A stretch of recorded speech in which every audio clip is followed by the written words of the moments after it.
Cool. Go for it, Tom. All right. We are live with episode 22 of Homie and the Dude, and we are super psyched to have Grove with us as our guest. Grove is a vocalist and a producer, and we're going to get into all things Grove here in a second. All right, so before we do that, though, let's shout out our sponsor, a Bristol-based vegan restaurant called Veast.kitchen, and Veast is now on Wriggle. So those of us in Bristol, we know what Wriggle is. They are an app that has ongoing offers. So check out Veast on Wriggle, but also check them out on their homepage. They have dinners on Thursdays and Saturday nights. Veast.kitchen, amazing food. Oh yeah. Second thing is just a shout out to our followers. Guys, we hit a pretty big mark over the weekend and smashed through it, actually. We're really, really chuffed with how the weekend went and all last week. So thank you very much for your support. And for those of you that haven't already hit us with the Holy Trinity, Grove, you will now know what the Holy Trinity is. It is basically to share at least one of our podcasts or posts across any of your preferred social media. Second one is to like and follow our Facebook page. And the third one is to subscribe to our YouTube channel. All of it's Homie and the Dude, basically. Great. That's all the housekeeping aside. Grove, how are you? I do good. After each thing you're advertising, my instinct was just to go. Just like, going beast. That's such a good tip. Yeah. I know. I think it's just like the inner MC. I'm just like, after each thing, I'm like, hype. Do you know what's interesting? We need to get a soundboard, actually, so we can do that when we're live. That's not a bad idea, Perfect. actually. Yeah. That would be sick. That would be sick. That would be very cool. Starting off, you are an incredible musician, vocalist, producer. You've worked with beatboxers, orchestras, DJs, and you've done like a massive range within the music kind of industry. What got you to music? Because obviously, you know, we all choose different paths at the beginning. What brought you to music? So I guess in terms of how my brain works, well, especially when I was younger anyway, I'd just be very, very obsessive over things. So it started off, I was very, very obsessive over sports, and I was like, oh, I want to do every single kind of sport. I want to do hockey, I want to do netball, I want to do rugby, I want to do football. And from that, you get that like dopamine, adrenaline rush that makes you just want to keep doing it. Then one day, I was listening to Lady Gaga, and I was like, oh, this is really, really cool. Especially like with her representing LGBTQ stuff as well. Like, it's just like, oh, music, really cool. And then I downloaded this app on my phone called GarageBand. Yeah. On my iPhone 3. And then, so like, what that was is basically just gave you an opportunity to multi-track, just multi-track stuff. And I was like, oh, you can play like this little keyboard that was this big. So I was like, and then it just kind of my obsession with sport kind of then just slowly transferred to music, and then just got involved from that with all things music. Slowly dropped each of the hockey lunchtime after school things and was like, oh, I'm just gonna go to a music room by myself and learn. I got a question. The Lady Gaga, she's a big, you know, sort of proponent, supporter, and identifier with LGBTQ. At that time, when you were young, were you in the process of identifying? Had you identified already? What was that process as well? Yeah, I guess it kind of coincided, like when I first started listening to Lady Gaga, it coincided with when I was discovering my own preferences in that sense. And I hadn't seen any public figure ever talk about in a positive way about queerness, gayness. So I think that really helped in me accepting it slowly within myself and seeing it as a good thing, as opposed to, I'm not sure, like in school people would always use the insult like, oh, that's so gay, oh, that's so various other slurs. So it was a big turning point in viewing it as a positive thing as opposed to a negative thing. It's interesting how much music is influential during moments of things like that. Like I would say, you know, for me, interestingly, I would say like I also kind of had.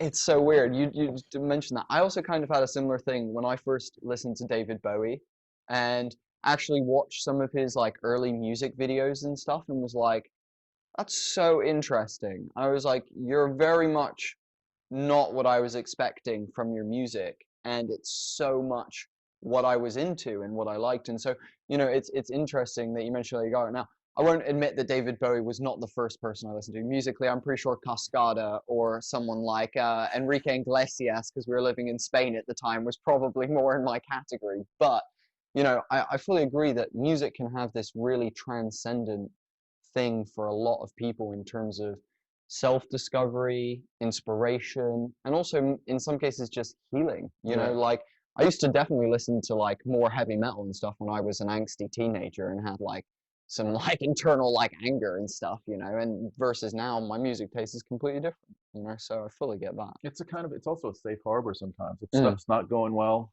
in other parts of your life, especially, well, I wouldn't even say especially when you're younger, because it's consistent throughout. You can find solace in the music that you like, and for different things, right? So you have certain music to make you feel whatever, you know, to work out in, to actually feel sadder for some reason. We like to do that sometimes, or to feel happier. So it is really a, in some ways, just this beautiful natural like elixir that helps us, that we can draw on. And elixir's a good word. Yeah, Elixir's a very good word. Yeah, I totally resonate with all of that.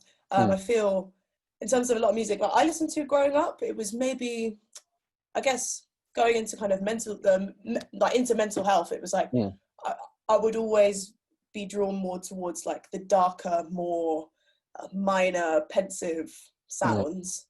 And I think through like having that as a foundation, but as well as like pop music but also like this dark element, I feel it's kind of, in terms of the energy of the music that I create now, it has got this undercurrent of darkness, which I quite like. I don't know, I find it comforting in a way.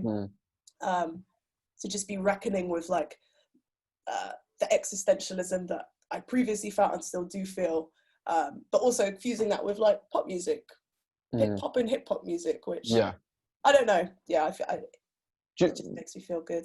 Do you know what's interesting? I literally said to Tom today, after listening to a bunch of your music, the one thing that I picked out was that a lot of your beats, a lot of your production is, I described it as grungy to Tom today, in terms of it's like what I would almost, like it's hard for me to describe electronic music to anyone who maybe doesn't enjoy that or doesn't listen to it, but it makes me go like, ooh, that bass is filthy, like, oh my god, stank facing. Yeah, exactly. Like your beats are really like that, and then your lyrics are very vulnerable though. You have this amazing contrast in what you say on top of these really like heavier, like you said, darker minor tone beats that are like so like tell us about that contrast. What makes you like go to those vulnerable places in your words, but then like you say you're healing in a different way with the production?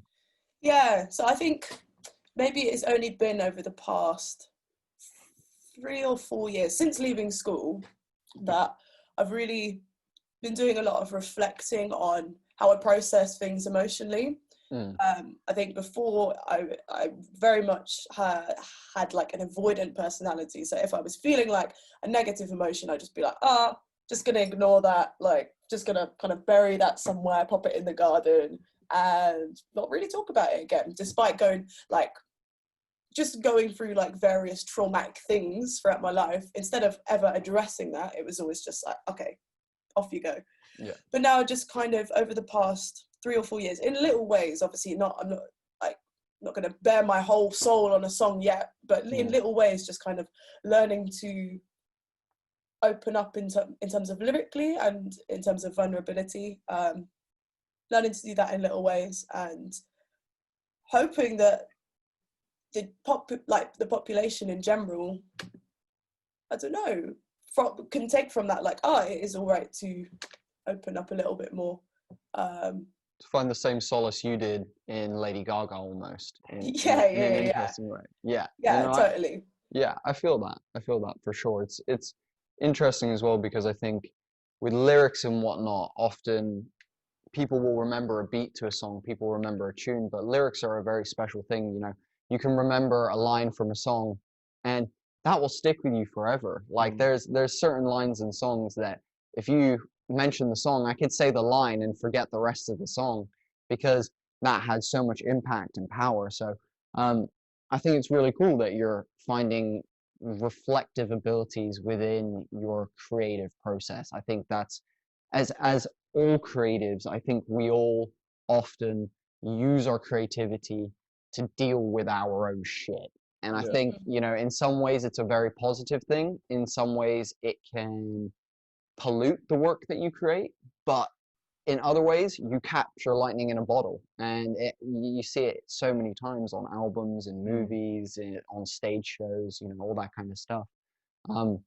So yeah, it's very, very, very important that, you know, you do put a bit of that into your creativity, I think, and I think a lot of creatives do that. I also, you know, what I loved about what you said, Grove, was it's a bit of a process, isn't it? You let a little bit out, and you'd like to let even more out, but sometimes you're just not ready, right? And it's the same like with podcasting for us. I feel like we're at our best when we're at our most relaxed and most just like most who we are. But it's hard to do that all the time. And I feel like we're even getting better and better at that. It seems like podcast by podcast. But it's same with like with art, right? You want to get to that place where you're totally free. If vulnerability means sadness or happiness or joy, ecstasy, you know, crushing, you know, depression, whatever it is, to be able to share that, to tap that purely, that's when you really start connecting with people. And it seems like, you know, we're all sort of on that journey, right? To really kind of be as free with all of that as we can. Yeah. Looping back round as well to what you mentioned about a line really sticking with you from a song. Putting you on the spot, but do you guys have a line that you can think of right now that you're like, oh, that is really, really stuck with me? I'll go one. Go for it. Okay, so mine is this is a pretty much a family song. So Bodhi mentioned we lived in Spain, and it was when we moved from our residence in Jackson Hole, Wyoming, in the States. We had a whole kind of friendship and family group around us, and all of a sudden it was Bodhi, Tracy, and I moved to Spain, and we were pretty much just us. So the Red Hot Chili Peppers have a song called "Road Trippin' with My Two Favorite Allies," and you know, there's just so many. It just chokes me up even thinking about it. You know, it was just a really cool. We would play it all the time, you know, and it was. I mean, that's the essence of it, right? Something that can literally evoke real pure emotion out of you just by, I didn't even sing it. I just like, you know, kind of repeated the words, and it evokes this connection and this meaning to you. So yeah, that was mine. It's so funny. Mine is a Red Hot Chili Pepper song as well, but it's a completely different song. Mine is from Slow Cheetah. He says, "Everyone has so much to say. They talk their lives away, and they don't even hesitate." That to me was just like, as a kid, when I first heard that, I was like, holy fuck. I was like, that's some powerful shit right there. I was like, that's some moving shit. That's like, don't waste your words. Say what you've got to say. If you're going to say it, make sure it's worth fucking saying. Like all that kind of stuff. So for me, that was a big one. That's one that I very much, but again, like, oh man, you can go into like, if I really, really started diving, like so much of my like early rap music stuff, like there's a load in there. But yeah, that's the first one that definitely comes to mind. What about you? Do you have one? Yeah, so I think mine's from an Erykah Badu track, Apple Tree. The line is, my instinct is to sing it, so I might just sing it. Go for it. And it's like, I work at pleasing me because I can't please you, and that's why I do what I do. But I was like, I heard that line, and I was like, at the time, I was kind of like, I wanted to please everyone. I was like, I wanted to be like, oh, I want everyone to like me, or I want everyone to like this thing that I like.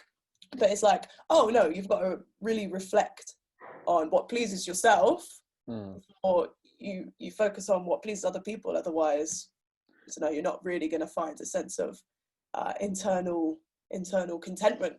Yeah. Can we talk about Badu? Because when we heard, I mean, certainly when I heard your voice, there's some immediate connections to our artists out there. One of them is clearly Lauryn Hill, but I see Badu as well, like big time. Yeah. And I just remember you guys were too young, that when she came up on the scene, this is probably like maybe mid 90s, something like that. I don't know, maybe late 90s or something.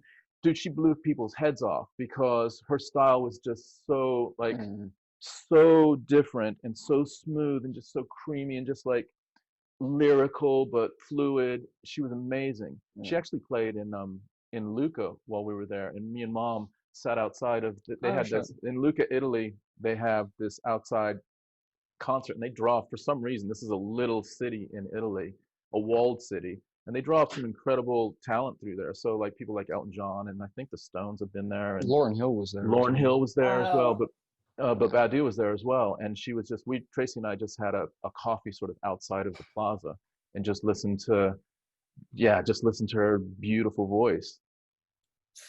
I love those little pockets as well where like you said, you wouldn't expect for all of these world-renowned artists to be rolling through here, but it makes it like a very unique experience. Yeah. But what I love as well about Erykah Badu's music is the bass heaviness of it. Something that I really take away, and I'm inspired by. Like it's so bass driven, and just earthy, just grounded. Just the way you delivered that, that one line of hers was beautiful. Oh, thank you very much. Yeah. Thank you very much for the comparisons as well. Like that is, not comparisons, the influence. Yeah, it was literally when you posted a little video yesterday of you doing a bit of rapping on top of the beat, and as soon as I heard it, I said to someone, I was like, Jesus, she sounds just like Lauryn Hill. I was like tone and everything. I was like, that's insane. I was like, it's absolutely bonkers. But you know what?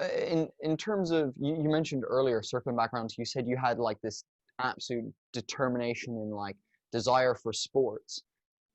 Something that's really obvious actually in how you perform, and even like just then when you did that little bit of line, is that you have what I would call crazy stage presence, in terms of even just in like when you're in your bedroom filming like the video yesterday, at the beginning you're like giving a bit of like head movements to the beat, and you're like you got some flavor, and like again, I've watched a couple of your performances live. You're all over the place. You're like bouncing around. You're giving it hype, and even just then when you're like, I want to be like hyping everything up, like all of that kind of lines up. So, do you think that you carry that sport energy with you into your performance? That's a very interesting question. Very possibly. Also, I think I've had a few really good kind of, not direct performance mentors, but people who I've performed with, who I guess I subconsciously and consciously, I admire them a lot. So it's almost, it's not that I fully emulate exactly what they're doing, but from performing with them, I feel very at ease I feel less restricted in terms of like, oh, if I think I want to do like this or something, I'm like, oh, like, I feel very at ease from performing with this group of people. So it's like a beatbox group called 5 Mics. Yeah. And 100%. So there's these two MCs as part of 5 Mics. JPDL, who is an incredible poet, lyricist, hip hop artist, and Grizzo, who is a grime rapper, incredible like puns, incredible lyric writing.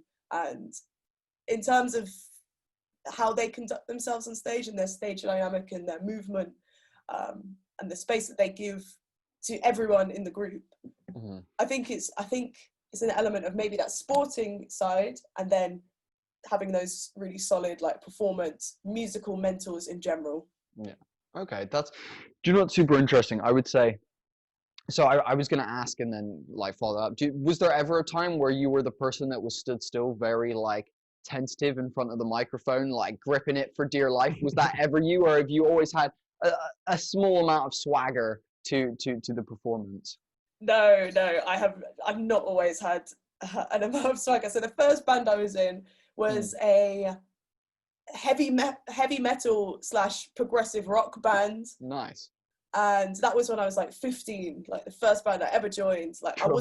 I wasn't this was when I was listening to Lady Gaga as well, so it wasn't like I was mad into that world. It was more like I live in a small town and this is an opportunity to perform on stage, and I really want to do that, and this music seems really fun and lively.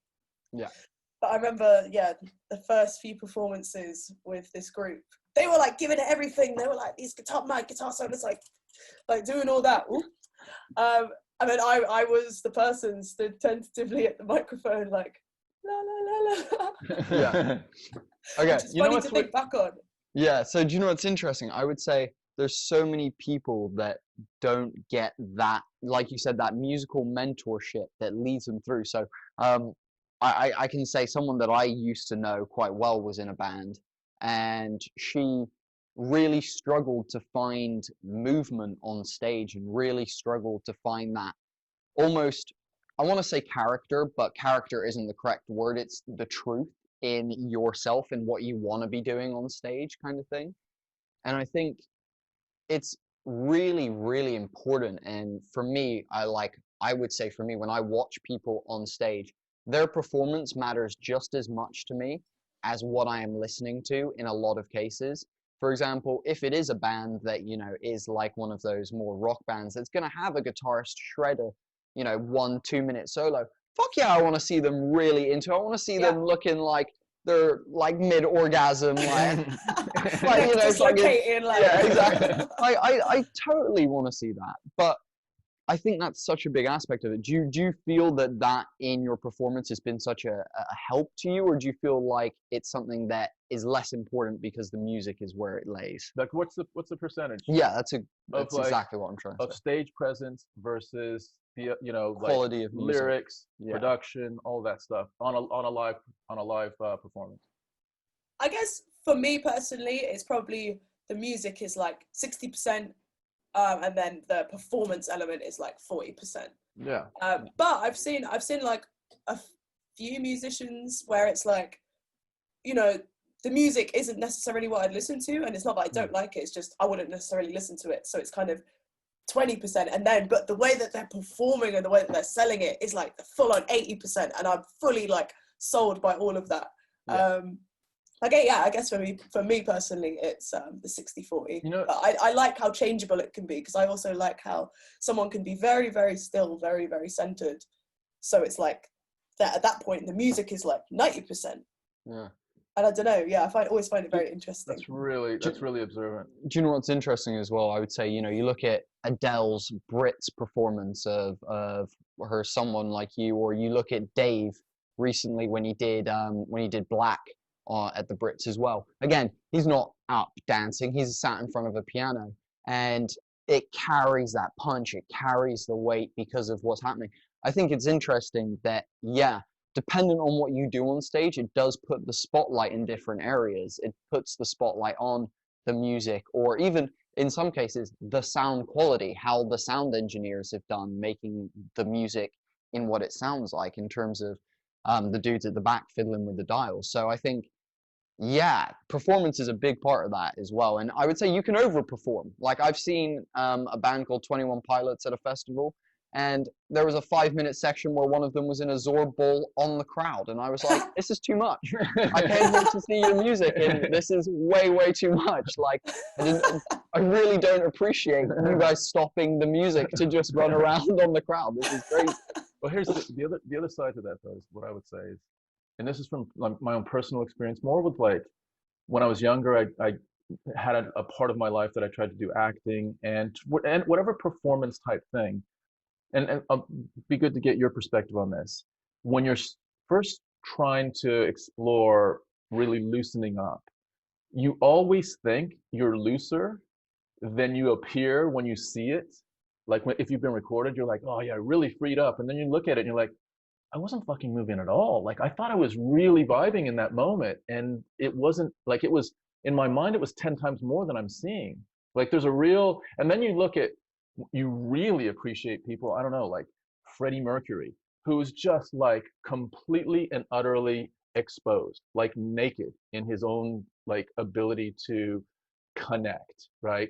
There's just no hangups, there's no filters at all. Like he's just going wherever he wants to. And you really appreciate like how incredibly difficult it is to do that, to free up that much, to be that vulnerable. What's your experience with that sort of progression of freeing up from like when you were in front of the metal band to now where you're, Very active. Yeah, very much connecting.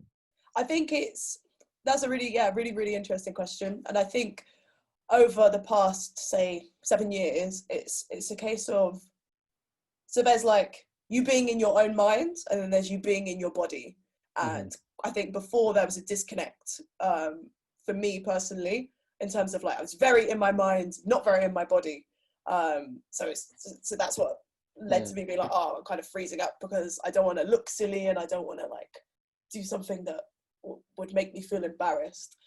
But I guess wearing it down, so it's kind of like you're merging these two a little bit more, was just kind of by myself in my room or in any situation where I was kind of by myself, just kind of getting more in touch with my body and just like moving and seeing how it looks, and like if I'm feeling a certain emotion, changing how I move. So it's like, okay, so now my mind is my body is reflecting my mind more so these two things are connecting a little bit more, and I'm aware of how my body is reacting to my mind and my mind's reacting to my body.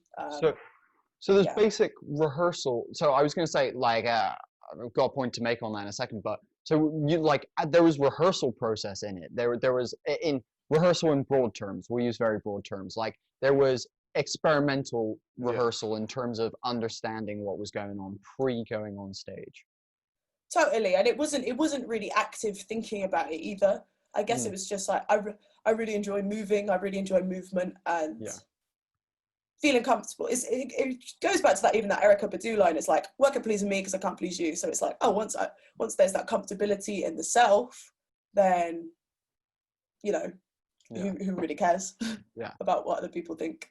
Do you know what is two things off of that is I would say, to me, like if someone were, I don't know who the fuck would ask me for advice about being on stage, but if someone asked me for advice about being on stage, my advice would probably be like, imagine what you do when you're in the shower or in your bedroom, like you said, by yourself, and you've got your favorite fucking tune on, and and I know, and like this is the thing, I will guarantee every single person who listens to this, every single one of you have had a moment where you're in your room, probably naked, and you're just swinging around, you're just going nuts and absolutely loving it, head banging along, playing some air guitar, doing drums.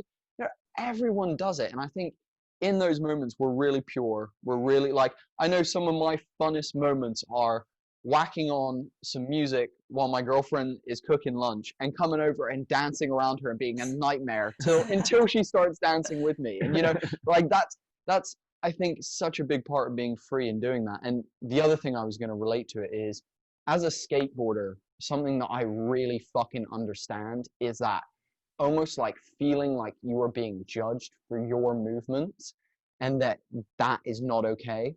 Like it took me, and it's crazy, it took me, I was 8 when I started skateboarding, I'm now 22. I would say I properly relinquished my care of what people thought at 19.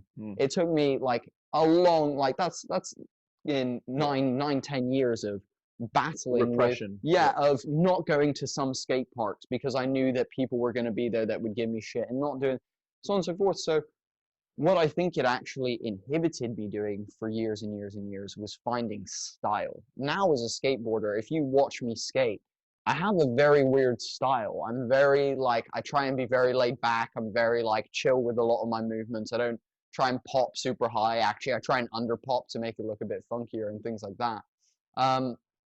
So I would say taking that time to find yourself and not care what other people think is when you do find the style. You find the like thing that makes you you. Do you know what I mean? And I found that with skating, for sure, I was able to connect with myself more the moment I stopped giving a fuck what anyone else thought. Like the moment I pulled that out, I was like, oh, I'm so much better as well. Like I started progressing faster. I started learning quicker. Like there was just so much benefit to it. It was unbelievable. Did you get anything like that with your music? Did you feel like once you almost unlock the taps a little bit, you could like almost let it would just flow a bit better? Yeah, I guess so. In the like maybe 3 years before now, I would always be playing an instrument and on stage, and that was great. And I felt I was able to be expressive whilst playing. But then I was like, oh, I would really just want to free myself up even more. And I just got rid of the instrument, and then just like it felt like the whole body could vibe with the music. And I think that was a big turning point for me in terms of performance. Yeah. Do you know what? Does that cue us up to I was actually gonna go into a question about like straight instruments versus electronic, because you said you downloaded GarageBand on your iPhone, and GarageBand, from my experience using it, is like you said, layering loops and like vocal samples or like synths that you make and things like that. Very basically though, like basic drum tracks that you can make on there. It's super, super simple. But what do you find? Do you find that you enjoy making music creatively in terms of on a computer, because you can pretty much access any instrument as well as noises that can't be made by instruments? Or do you find the rawness of being with a band is that more creative space for you?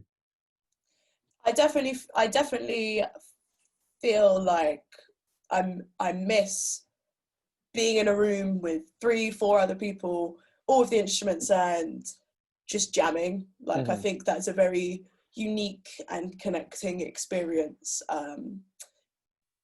But yeah, like I guess I'm also quite an introverted person. So naturally I would lean towards, so with GarageBand I'd still use like guitars and basses, but just like basically put my phone's microphone like right up to either the amp or like the guitar itself, and then use it as like a multi-track in terms of live performance as well. Amazing. Okay. Yeah, but I definitely like, because now I'm leaning much more into purely electronic, where I do jam with other people as well, but it's like there's a limit on how many people you can jam with because of the amount of inputs your interface has got, etc., etc. But yeah, I think there's a very unique and very special energy to live band jamming, and yeah, definitely in the future I'm going to be doing that, revisiting that, and using that as like creative energy. I was going to say, because also, you know, you've done a few pieces I've seen with like some orchestras, and obviously you mentioned that you do your stuff with the beatboxing crew and those MCs. Is beatboxing kind of, do you get the same vibes when you got like 2 or 3 beatboxers dropping a beat down for you as well, and then like rapping on top of that? Is it a similar kind of vibe to instruments? Definitely, yeah. So a part of this theatre show called Frankenstein, it's like a hip-hop, beatbox, a cappella, rave. Yeah. Like drum and bass infused theatre show remaking the story of Frankenstein. And so we've been doing like a bit of touring in that around, and so we've got the show, which is like 45 minutes of a show that's been written and is solid, but then for half an hour after the show there's just like pure improvisation on stage. So it's like this beatbox battles, like people battling each other, and then circle jams, which is where you go around the circle, one person adds an element each, and then you turn that into a song, and you just kind of like, it's that level of like human connection with like the eye contact and the feeling each other's energy. And I really really love that improvisation element. And you took that to Edinburgh. Yes, we went to Edinburgh in August last year, and then we went to Adelaide in March this year. Okay. Yeah. Whoa. Yeah. Dude. And before Miss Rona came and pissed on everyone's collective bonfire, we were lined up to go to Brazil, Peru, China, but oh man, wow. Yeah, it's unfortunate, but do you know what? It happens.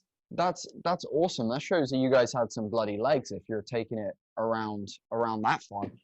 In terms of stage stuff, so again, Tom said he tried to be an actor. I studied performing arts, sadly.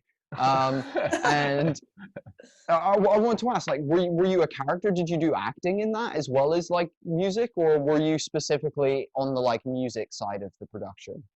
Yeah, so with each different character, there was a varying element of how much character was involved or how much it was purely musical. Yeah. So I was, throughout the show, I was Frankenstein's monster. So there was a lot, like, I hadn't really done that much acting before being involved in the show, maybe 2 years ago. Mm-hmm. But yeah, I found myself having to ask, not ask myself, well, yeah, having to ask myself lots of tough questions in terms of how do I relate to this character, because it's like the monster kind of, in our interpretation of the show, and in general anyway, kind of represents that,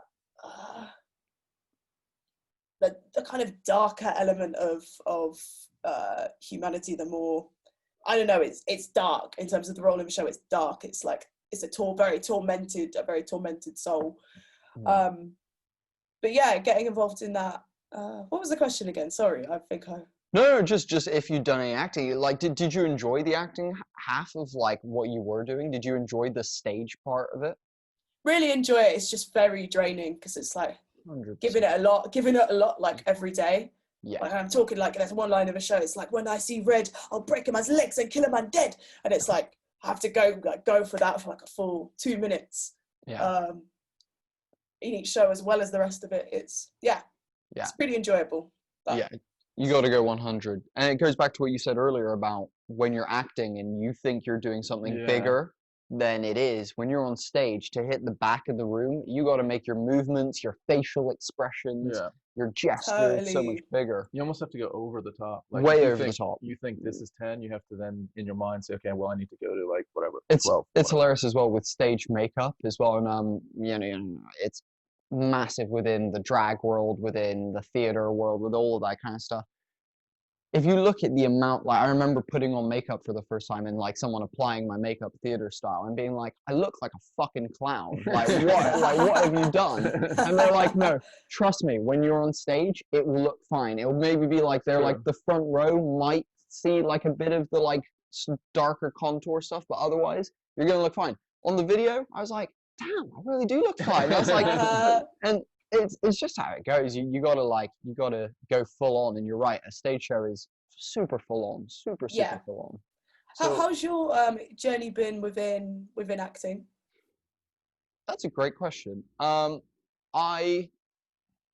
a great question. So I basically was kind of like you in that I did every sport feasibly possible all the way through my life, and I would go, and I was one of the better ones in my school as well. Like I was a good sports athlete, and I think at some point I hit like 15, 16 and started doing what 15, 16-year-olds do, which is partying and getting interested in girls and listening to music and being a skater, like causing shenanigans as well.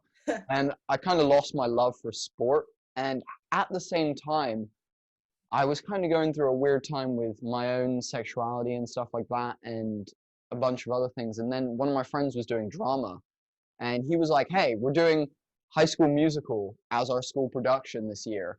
I'm going to be in it. You got nothing to do in your spare time. Come do it with me. And I was like, okay. I was like, I like the drama guy as well. I like the dude who's putting on the show. So yeah, why not? And from there, I fell in love with it. I was like, oh my God, this is exhilarating. I was like, being on stage is amazing. And not only that, but also in the show, again, just in terms of my sexuality stuff, it helped me massively because I actually played Ryan, the like gay camp character in High School Musical. And that was really freeing. It allowed me to liberate a part of me that as a jock in high school, as I would call it, you know, the heavy sports person who was, I guess, relatively popular. Pulling that side of me out was a rarity at that point in my life. So that felt absolutely amazing. And then from there, I literally changed my entire course and I did drama. I did performing arts where I studied dance, singing, and acting. And I suck at singing. I am the worst singer, like, ever. Nah. like it's bad. Like we'd had choir of like 150 people. It's so bad. We had choir classes of like 150 people, and the like conductor would stop them and be like, Bodhi, just shut the fuck up. And just be like, please just don't sing. Like you're just ruining your whole section. Like the basses cannot keep up with everyone else and can't keep in tune because you're putting all of them off. I'm like, shit. Savage. Yeah, so I wasn't great at singing, but I loved acting, and dancing was my main kind of area. I do a lot of freestyle, self-taught dance anyway, doing performing arts, so that was a big one anyway. But acting is freeing, it's beautiful. One of my best friends in the world is possibly the best actor that I've personally experienced on stage.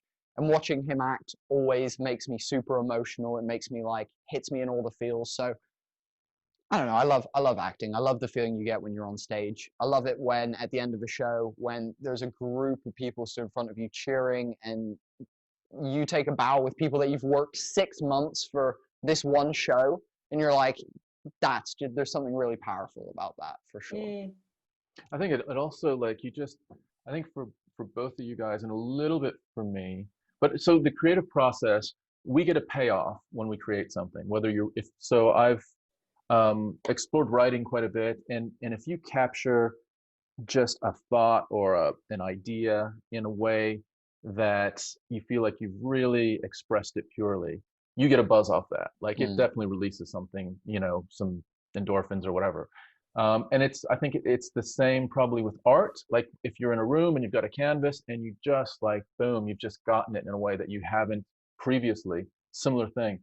But with acting, certainly in theater and in performing music, not only do you get that buzz, and that might have been, just in the creation or the rehearsal of the art that you're doing, but then you also get the audience reward, which is like, it heightens it, right? It just takes you to a whole other level of euphoria. Yeah. That's a super payoff, right? Yeah. There's very few drugs on this planet that achieve what it feels like at the end of a show. Yeah. Like there's very few things that you're like, yes! Like you literally want to just scream. Like it's a great feeling.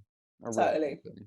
So I loved your line. Let me just see. Was it until Lady Rona pissed on our collective bonfire or whatever? That was awesome. So that needs to be a line, by the way. Why that isn't the official press release of 2020? Please. It should be the tagline of 2020. But but so that takes me to the freestyle that you did yesterday, which is basically like, okay, so she's done that to us, or they've done that to us, whatever, and so we've had to adapt, right? And your adaptation has been to do some of this stuff through the medium of social media. And so how would you feel about us just playing a bit of that freestyle yesterday, because we loved it? Oh, go for it. Yeah, cool. Okay. Yeah, give us a second to do that, but tell us a little bit about it while Bodhi's lining it up. Like, what was your headspace when you dropped it? Because there was some commentary on, like, that was attached to it as well, that was pretty there's some emotion in there. Yeah, so I guess in terms of like Corona in general, and just in terms of like, it feels like every problem feels like it's way more amplified because there is like less to distract, so you're kind of left more reflecting, ruminating on your own thoughts, and just reflecting on them. And yes, like the freestyle you're about to see, it starts off with me being like, yeah, like with the fur coat on, like, oh, all steezy, yep, I'm doing great, and then it's like, actually no, like things off, and it's like, I've just been in my flipping dressing gown for 4 days. And with social media especially, it's so easy to act as if like, everything's going great, everything's going swimmingly well, but the reality, I don't know, it's just bringing that element of reality, that social media is a highlight reel. It's not actual real life a lot of the time. I love that term. Social media is a highlight reel, and it so is, isn't it? You're picking out the very best bits and pieces. You're smashing them together with you know, some editing and some music, and you're putting it out there as completely a false narrative of what life is really about. Totally, totally. Do you know what? If I owned a newspaper, I would just keep you round, Grove, to write the fucking headlines. Like, Jesus Christ. Your social media is just for highlights. The highlight stream. Like, I love it. It's amazing. Right, Churning cool. them out. Let's check this one out. There we go.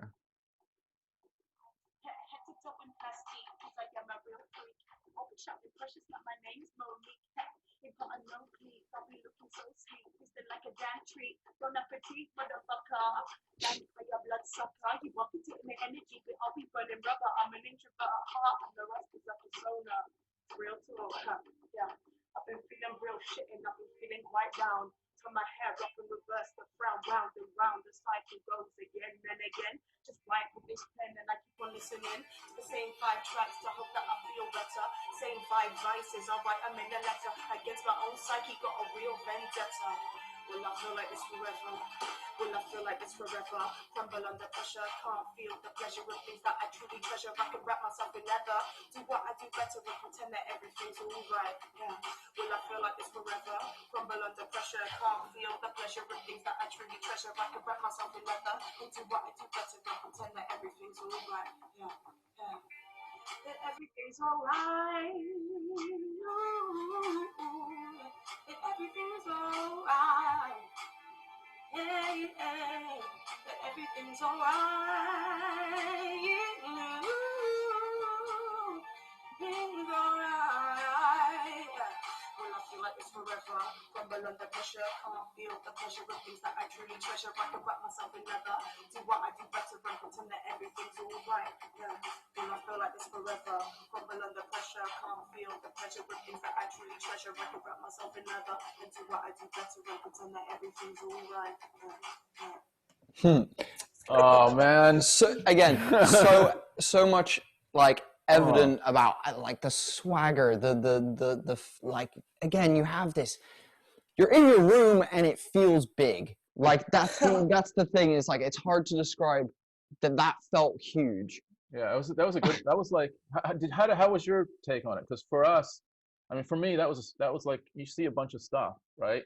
And certainly you'll stop at something, you'll be like, whoa, like they hit something there, like they caught some lightning in that little one. That's what it felt like to me, for sure, because there's like 3 different sections there that were amazing, right? So there's a first swaggy section, and then there was, you know, the real, a little bit more vulnerable, and then you riff off onto like the Lauryn Hilly, like, you know, let the voice kind of go, and it was super, super cool.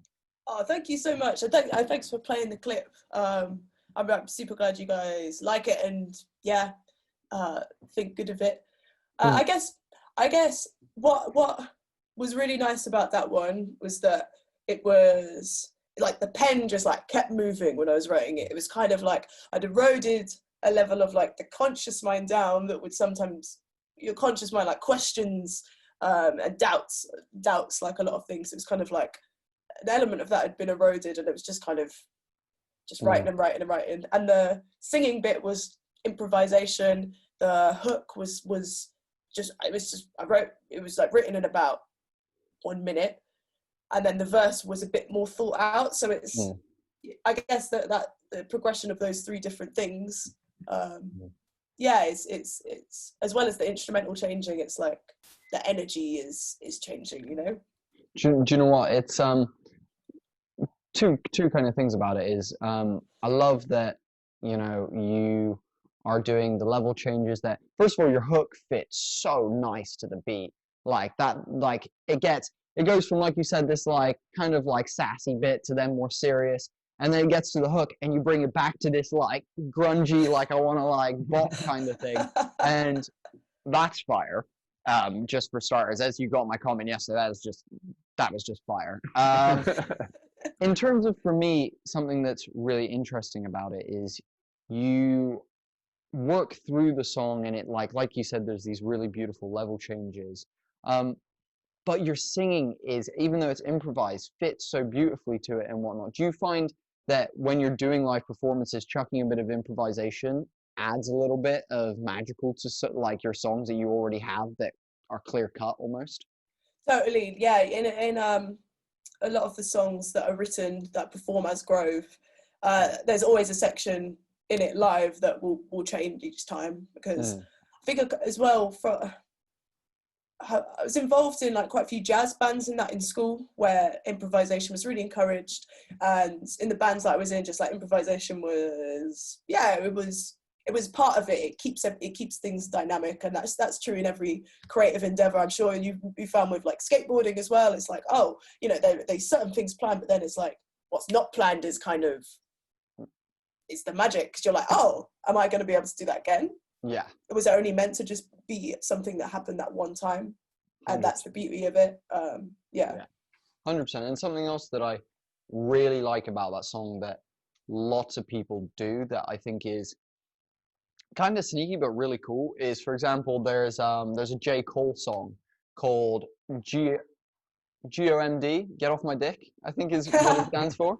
And the whole song is very like, guess what I'd call very thug, coming from a white guy. It's very thug. It's very like money, bitches, like that kind of rap. And then he has a verse which he's like, he even says like, if you're a thug, you can skip this bit. And he's like talking about love, and he's talking about his girl and how like she left him and he's broken, and like there's a really nice little section in there. There's another one in a Logic song where he has this first verse which is about him being the best rapper. He's like, I'll destroy any of you, blah, blah, blah, blah, blah. And then the next one, he's like, this is the most important verse of this song. He's like, be kind to each other, love one another, be with each other, you know, like, and I think there's this real power in bringing someone in with like good music and then being like, here's a message that I want to give you that is really valuable, that's going to make you go away and think about something. Yeah. And I think with that song that you did, it definitely does that, with that allure at the beginning, and then you bring it in with, you know, you're talking about your feelings and what's going on. I think it really does that, and that's cool, for sure. Oh, thank you. And I really, like, you brought up J. Cole and Logic, and I feel Kendrick Lamar is kind of like the holy trinity to that. I think the way that they write and structure things and the messages behind their songs are really potent, And I think within hip hop music, within poetry in general, within music in general, trying to, you know, it's great, like, love party tunes, absolutely love them, love tunes that, you know, necessarily like are kind of just feel good tunes, but also I think that level of like conscious hip hop poetry is, I don't know, just it's something that really sticks and resonates with me, and I'm sure a lot of people. I think you could take it further. I mean, for me, like with art, I want to have a spectrum of emotions, right? And for me, great music gives me that. So it can evoke, you know, sort of excitement. It can evoke sadness, and for me, a lot of the best songs have a really nice combination of that. But you can take it further to like some of the movies that I love most are able to do that as well. They can make me laugh freely. And then, you know, toward the end, I can be in tears as well because of, you know, just how they've put it together. And those are the bits of art that I love the most. Yes, there is time just to go, you know, like you're saying, just to have some sort of bouncing, you know, party music for a certain, you know, mindset or a certain, you know, gathering of people or a certain, you know, time or whatever. It's the same with movies. You know, there is a place for just pure action and sci-fi and special effects. It has a place. But as far as when I'm drawing on my memorable experiences with art, it has what that little sample had that you just shared with us. So yeah, well done with that. Thank you. It reminds me of cooking as well. So it's like with cooking, there's like the five different flavors that if you encompass all of these in one meal, it's like, this is perfect. It's like sourness, saltiness, bitterness, sweetness, umami. Yeah. And it's like, I think thinking of every creative form in terms of encompassing the equivalent of those five things is what, like you said, Tom, is what makes something truly, I don't know, you just want to revisit it again and find the deeper layers and deeper meanings within it. I mean, 100%. I mean, that's the reason why we have why anyone has a favorite album, why anyone has, you know, a movie that they really, really love, is because you go back and like again, you learn something new every time. Like, hilariously, every time I listen to, and I know we brought her up a lot, the Miseducation of Lauryn Hill, the actual skits in that, I love listening to those like in depth when I'm actually listening to the full album, because I hear something new every time, and I hear like a different part and a new beat or a new instrument or something that I just didn't quite hear the first time. And I do that, and no matter how many times, like I know every, and we've mentioned the Red Hot Chili Peppers, I know every Red Hot Chili Peppers song at this point, realistically, and I know all the lyrics. I know what they're like. I know what the guitar solo is going to sound like down to I can vocally do it for you. But I still hear new things, and I still learn new things every time I do listen to it, because that's the beauty of loving something and really caring about what someone has made, is that you then like dissect it and divulge it, and it becomes everything, you know, it becomes this beautiful thing for you as well. One thing I want to ask about that is, you also said that it was a one take clip. Now, obviously there's rappers out there like Jay-Z, who is known for going into a studio, he lays down his lines and walks out within like 30 minutes and is done. Do you find that you often are doing one take, or do you find that you are usually building pieces together and then having the full like track? Yeah, it's not very often at all I do a one take thing, because there's that element of like perfectionism that creeps in as well. Like, I've done this whole thing, but this line could be slightly different, so I'm going to redo it. Or like just that element of, it's almost like it gets to a point, perfectionism in a little bit is good, but then when it's like all consuming, it just turns into full blown anxiety and self-doubt, and I just want to start eroding little bits of that away. Cool. Yeah. We've talked about that in the past, sort of when is it done? And we can overdo things, right? We can over analyze something and over edit it, and then almost lose the magic. If we really start messing with it too much, we can actually like it, you know, like you're technically maybe making bits of it better, but you're losing the soul, the heart of it, the whole thing that made it great in the first place. You got to be really careful about that, don't you? Totally, yeah. So, you know, music is like obviously a big part of what you do. Something else I wanted to ask you about, because obviously, you know Ella Joy, and you got recommended to us through her.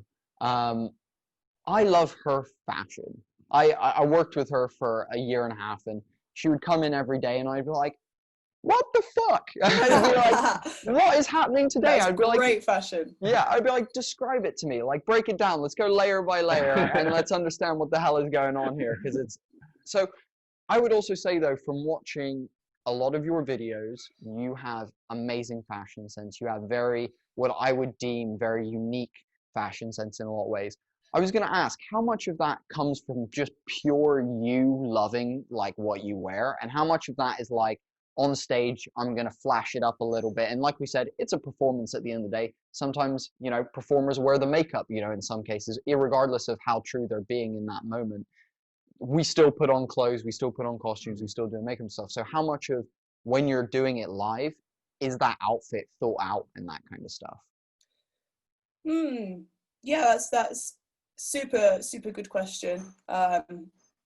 In terms of like performance, there's, if it's a particularly special or something that I'm super excited for or something like that, that is when I will like, I've got like a little rail that's got like the premium items on, and I'm like, okay, I'm gonna bring out the huge cape, like the Cersei Lannister cape for this one. Nice. And I'm gonna like I'm gonna try a load of different makeups beforehand, and I'm gonna plan it out, and it's gonna be great. Yeah. That's probably happened maybe in the past, say, year and a half. That's probably happened like 4 times, but then the rest of the time it is I will just kind of go on wearing what I'm just super comfortable in. But I guess there is an overlap in terms of those two things, because and I find there's sometimes an overlap in terms of figuring out where the performance growth stops and like the normal Beth starts. Like sometimes there's a bit of like a power imbalance, and I'm like, oh, how much I need to stop performing in everyday life, because sometimes I feel like, and I think this ties in with social media as well, there's just this element of constantly like performing content, all of this, which has been something that I've really been kind of working on over lockdown to create like a clear, not really clear divide, not as in like this is that, but as in separate things a little bit more, because I feel it can get a bit messy.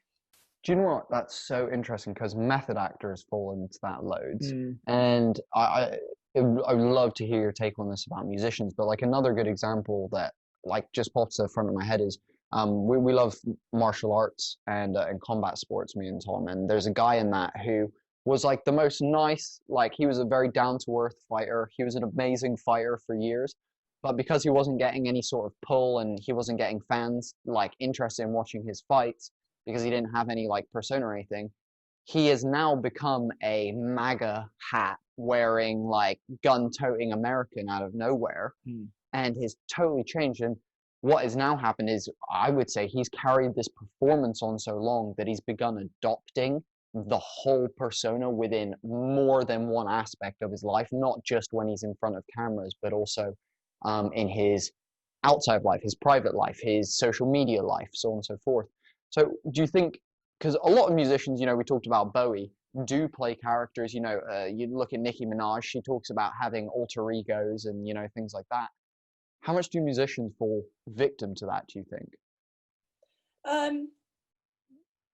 I think it's an increasingly common thing, because of the aspect of not being able to switch off. It's not just a case of like, okay, I'm on stage tonight, so I'm going to do this, and then that's done, and now I get to go back. It's like, because there is Instagram stories and all of that, where you're constantly fueling that, because you get, like we were talking about earlier, there is nothing that quite can compare to the feeling of the audience. Once you've done like a performance you're really, really happy with, you get that dopamine rush from you being this character. So you're like, you internalize that in like a subconscious way, and then each time you put up a little story and you get people liking it and getting all these notifications buzzing, that is again that dopamine rush coming back. So you're being rewarded for this character, whereas you weren't being rewarded for being your authentic self as much.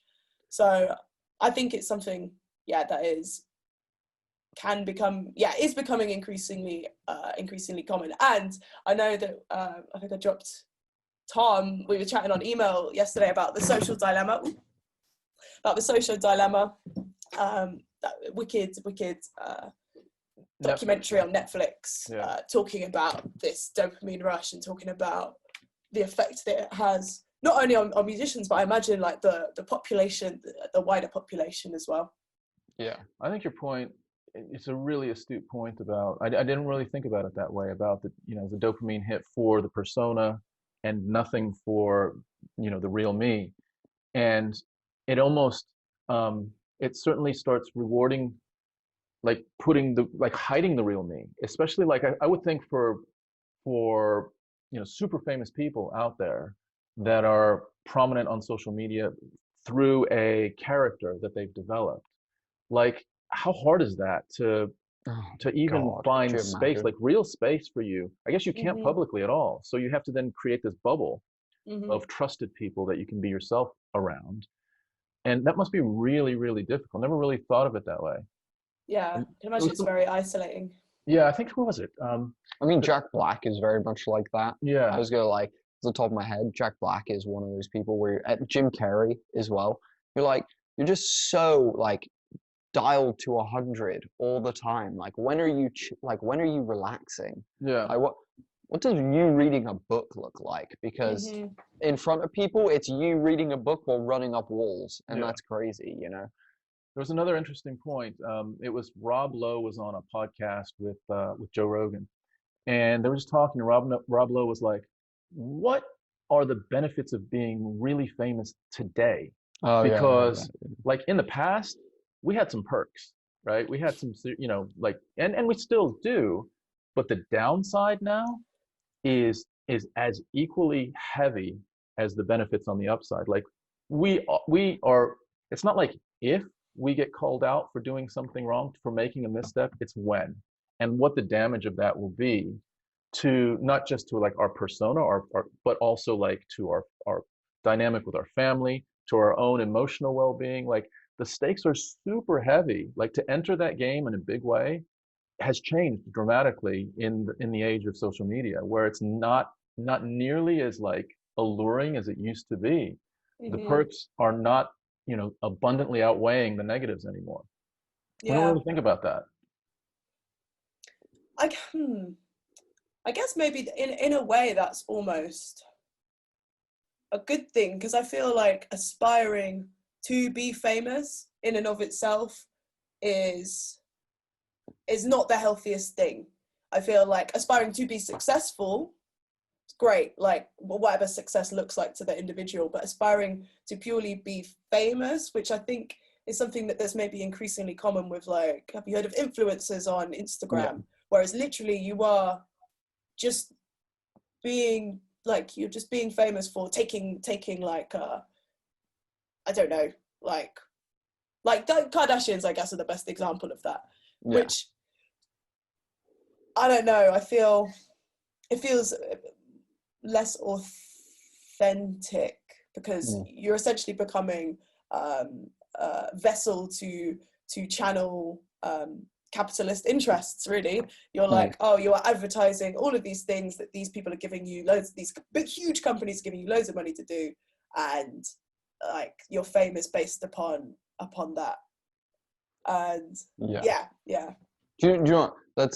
It's a really good point, that the influencers don't, like, there's a difference between having a skill that you are providing and then I guess their skill is taking photos in some ways, but I would say, like, you know, at the end of the day, it does come down to, you know, that. And, you know, Tom's right in a lot of ways, that everything is being watched. What you said about, you know, you cannot turn off at any point. You go home and you are still that person because social media dictates so.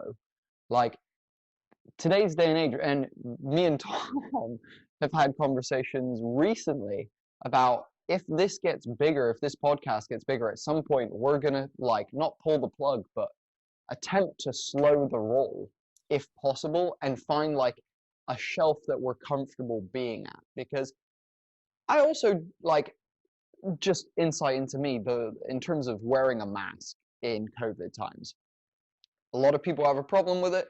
A lot of people see the benefits scientifically. I personally am one of those people that agree with the scientific benefits.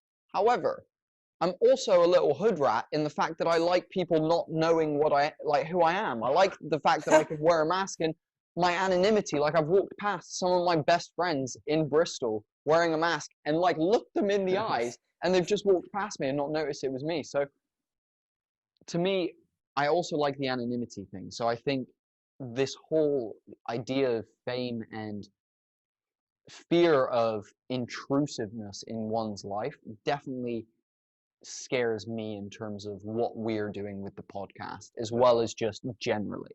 However, I also agree with you, Grove. Anyone getting in the game to be in the game is a different headspace than getting in the game to be successful at what you want to do.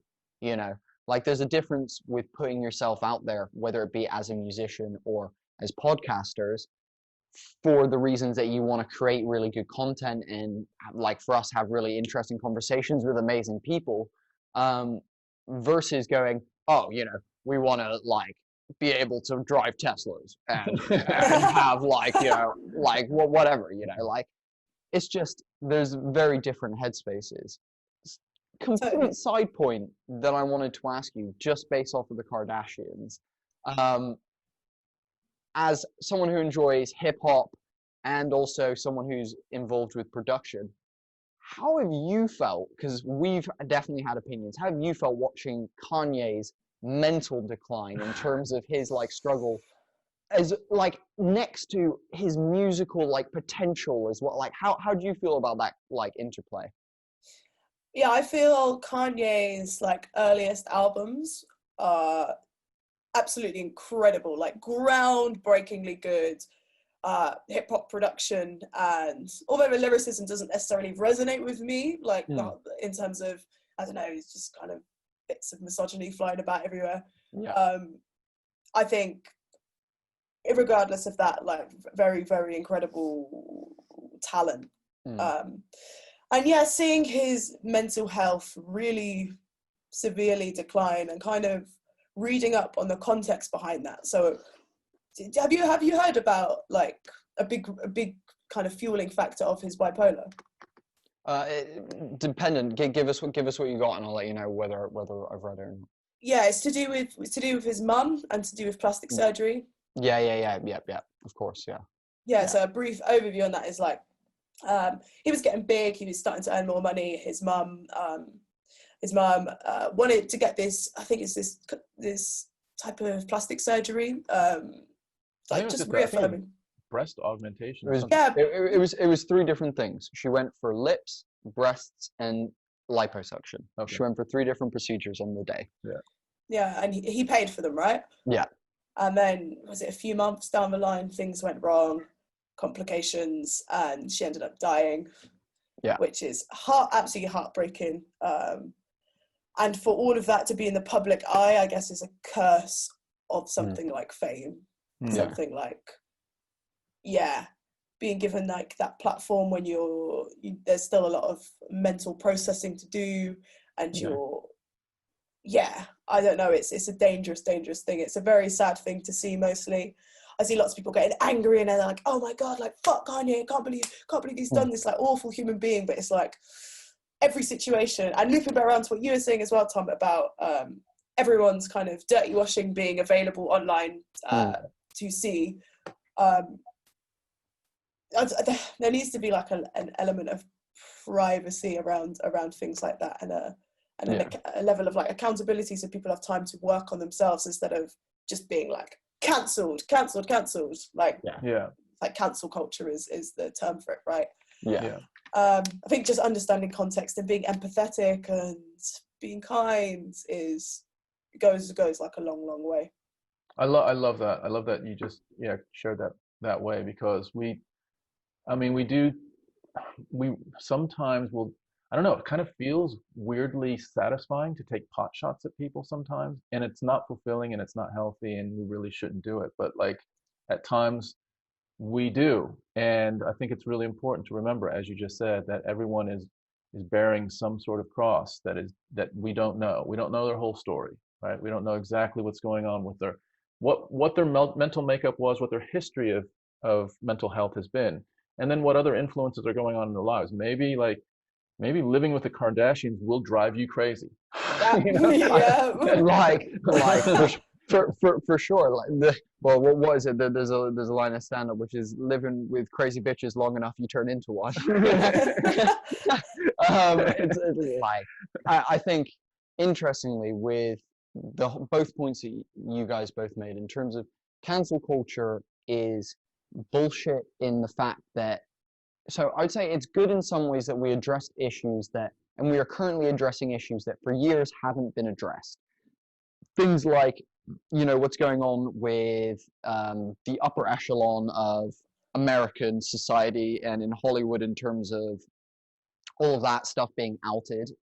Super important. Misogyny, racism, all of that needs to be outed, and people need to be called out on it. However, I agree with you in the fact that how can anyone learn? Like, one of my favorite posts during this massive boom of the Black Lives Matter movement that has happened since the George Floyd murder, since everything, like all the riots, reinvigorated. I love how you said murder as well. Well done. Yeah, I mean, 100%. And after that, there was a photo of a guy wearing a Trump hat, and he's a disabled man wearing a Trump hat, and he's at a Black Lives Matter rally, and the sign that he's holding is, "I never understood, but now I do. I'm sorry I'm late to the rally. Like, I'm sorry I'm late to this movement."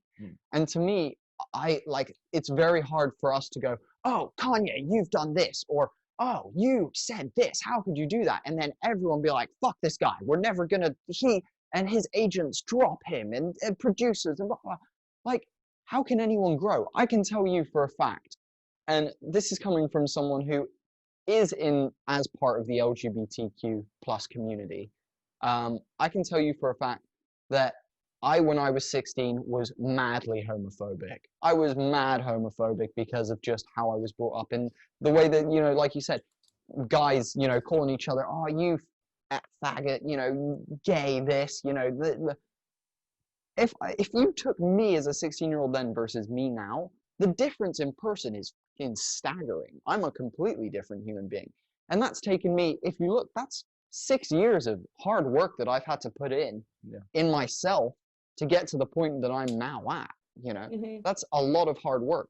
How can we cancel people without giving them an opportunity to improve? Now, repeat offenders, I fully agree, fuck those people. If we're gonna get, exactly. If we're going to give you a situation where you fuck up, and then we go, cool, we're going to give you an opportunity to fix that fuck up, make yourself better, and then you fuck up again, yes, at that point you lose all right to people's support. However, I agree, there's got to be a room of allowing people to change, allowing people to improve, and allowing people to see the wrong in their ways. I think that's super important. Totally. I think it's like having that I think it's accountability, like allow people the space to hold themselves accountable for their actions and right their wrongs. I guess the problem is once you go higher up the chain, up to people like Kanye, up to people like, say for example, like maybe even Britney Spears, like back in the day. There's so much money to be made of people's mental state, like mental states breaking down, like based off like, it's like PR companies make money, newspapers make money, all of these different things that make so much money. And I think it's a case of like that model, the capitalist model just needs to be totally torn down, rewritten in order for, and for people to stop feeling like, oh, I've got so, you know, I can punch down on this person now. This person's like, you know, they used to be doing really well, but people like to see a fall from grace. People like, and I think it's just an element. The only way that is going to change is through slowly dismantling the money, like the money element of it, the capitalist money for sure from it. I also think, I mean, with the cancel culture, that whole, and it feels like it's fairly recent, the way it has been constructed currently, and I think like there has to be a pathway to things like contrition and redemption. There has to be, like there is, like in actual like law breaking, if someone kills someone in cold blood, they have a pathway back. The pathway is spending 20 years in prison, right? But they will have served their time for that, you know, that really, really heinous offense and come out of it. And there's still implications, but they will have had a pathway to like redeem themselves and to sort of to put themselves out there back again in society as potentially a changed person, a person that has learned their lesson. And it's really important to, and this is super controversial, to allow people, you know, even if it's a very thin pathway, like you have to like surmount a lot of hurdles, dude, to get back from what you just did. Like that was bad, right? That's fully fine. But as long as there is that very fine winding like pathway to get back some sort of semblance of healing, of being able to say, I fucked up and now I'm different and I'm better. If there isn't that, we're in trouble. Like, I feel like we're in trouble. Totally agree, because then it's just purely divisive. Everyone's going based off different bits of information that they've heard, and the element of truth is totally skewed. And there is, if someone has no path to redemption, that means that just leads to the person feeling shame and then internalizing that more and more. And then, I think true change can't happen. And on a personal level, like if you have pure cancel culture, like at some point, I'm sorry, I don't care who you are at risk of being canceled. Like you have stuff that you've done. Like eventually your number is going to come up. Someone that feels like they're in a position to judge something that you've done in the past is going to cancel you, right? So it's a zero-sum game. Like we can't have that. Like, because no matter how pure or how much virtue you think you have, something that you do or you stand for is opposed to someone else in power that can cancel you. It's just a fact.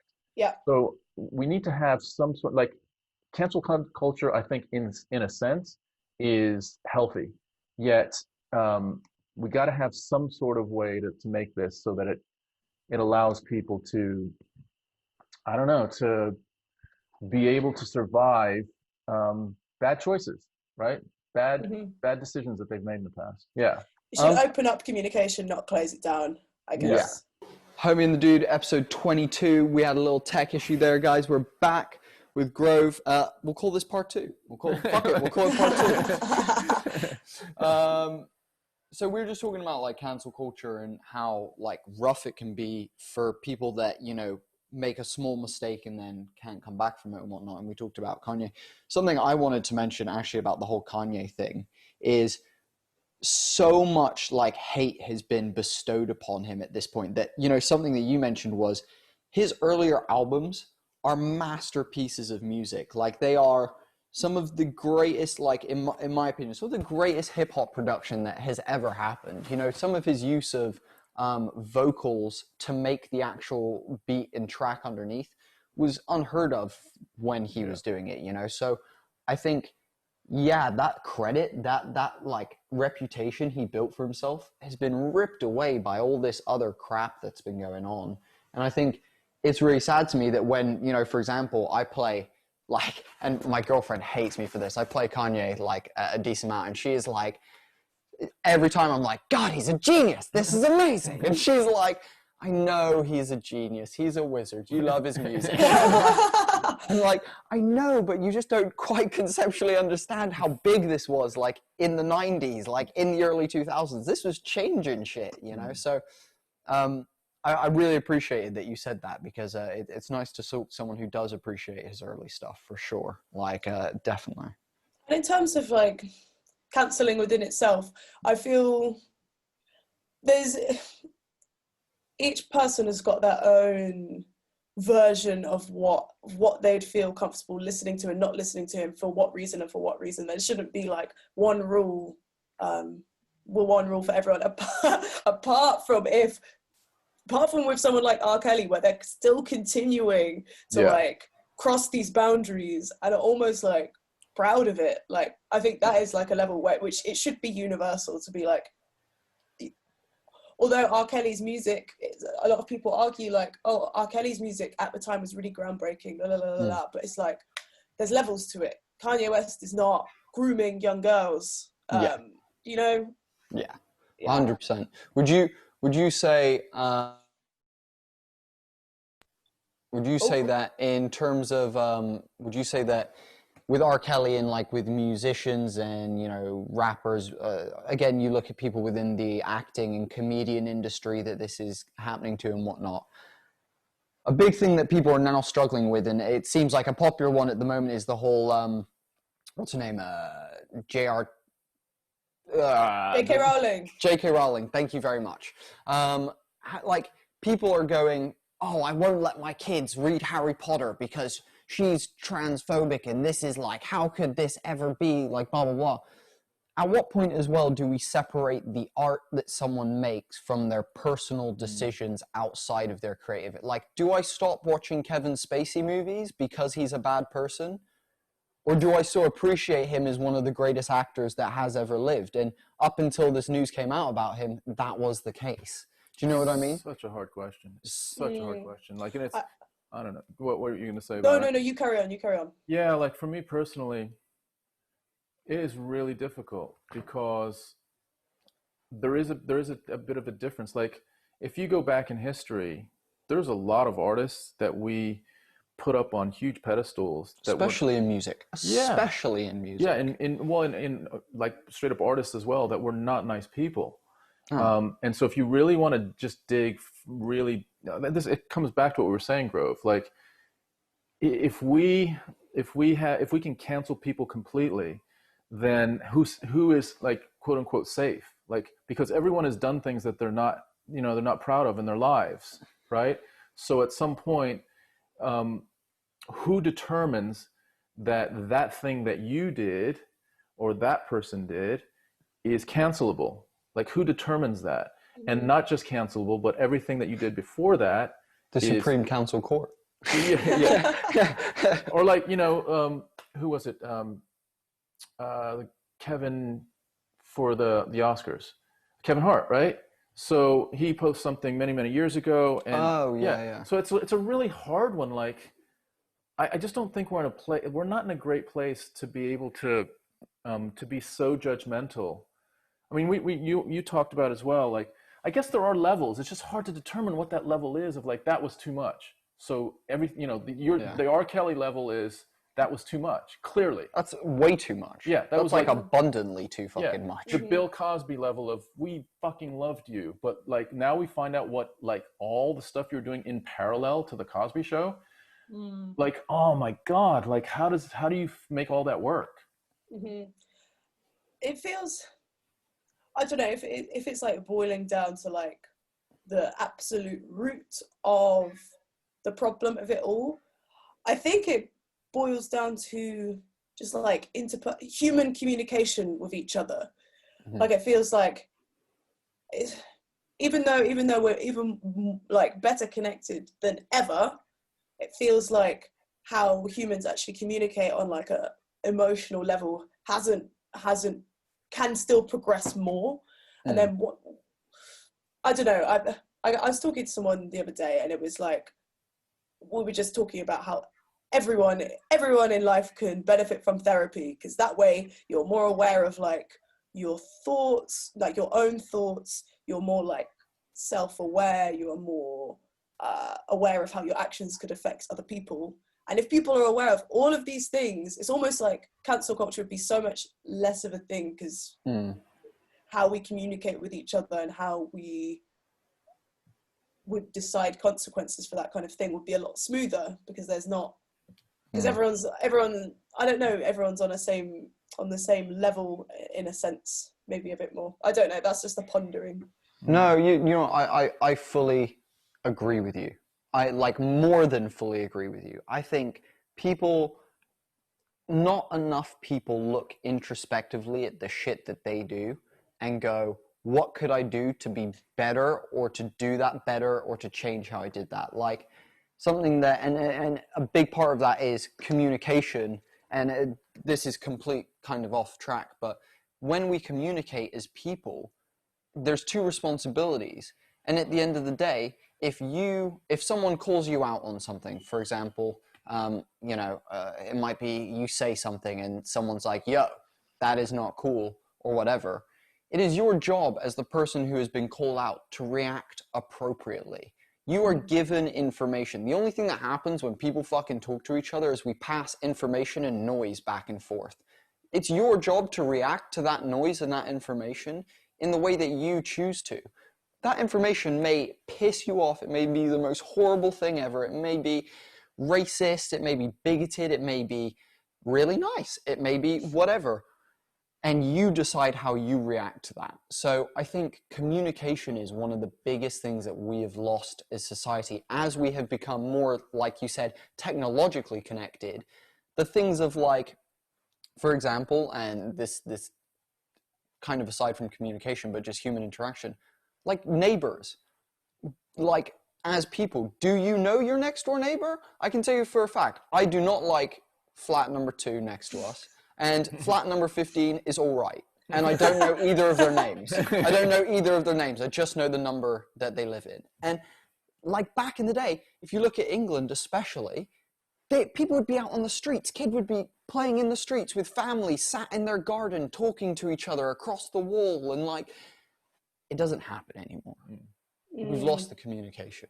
You're right, Grove, in the fact that it's a breakdown of society through an evolution in a different way. We've de-evolved in one way through an evolution in another way, which is, in some ways, for the people that use vocabulary, that use words, writers, musicians, poets, public speakers, all these kind of people, comedians, all these kinds of people are being put at jeopardy because of how we communicate now. And, I was watching, this is hilarious, I was watching the Trump and Joe Biden first presidential debate gosh. last night. I stayed up late and watched a bit of that, and I came away to Tom and I said to him, I was like, if you claim everything is fake news, how do we know, like, if your answer to even statistical facts from your moderator is that it's fake news, how do we deal with that? Like, how do we, like, as society, communicate that? So if everything is possibly fake,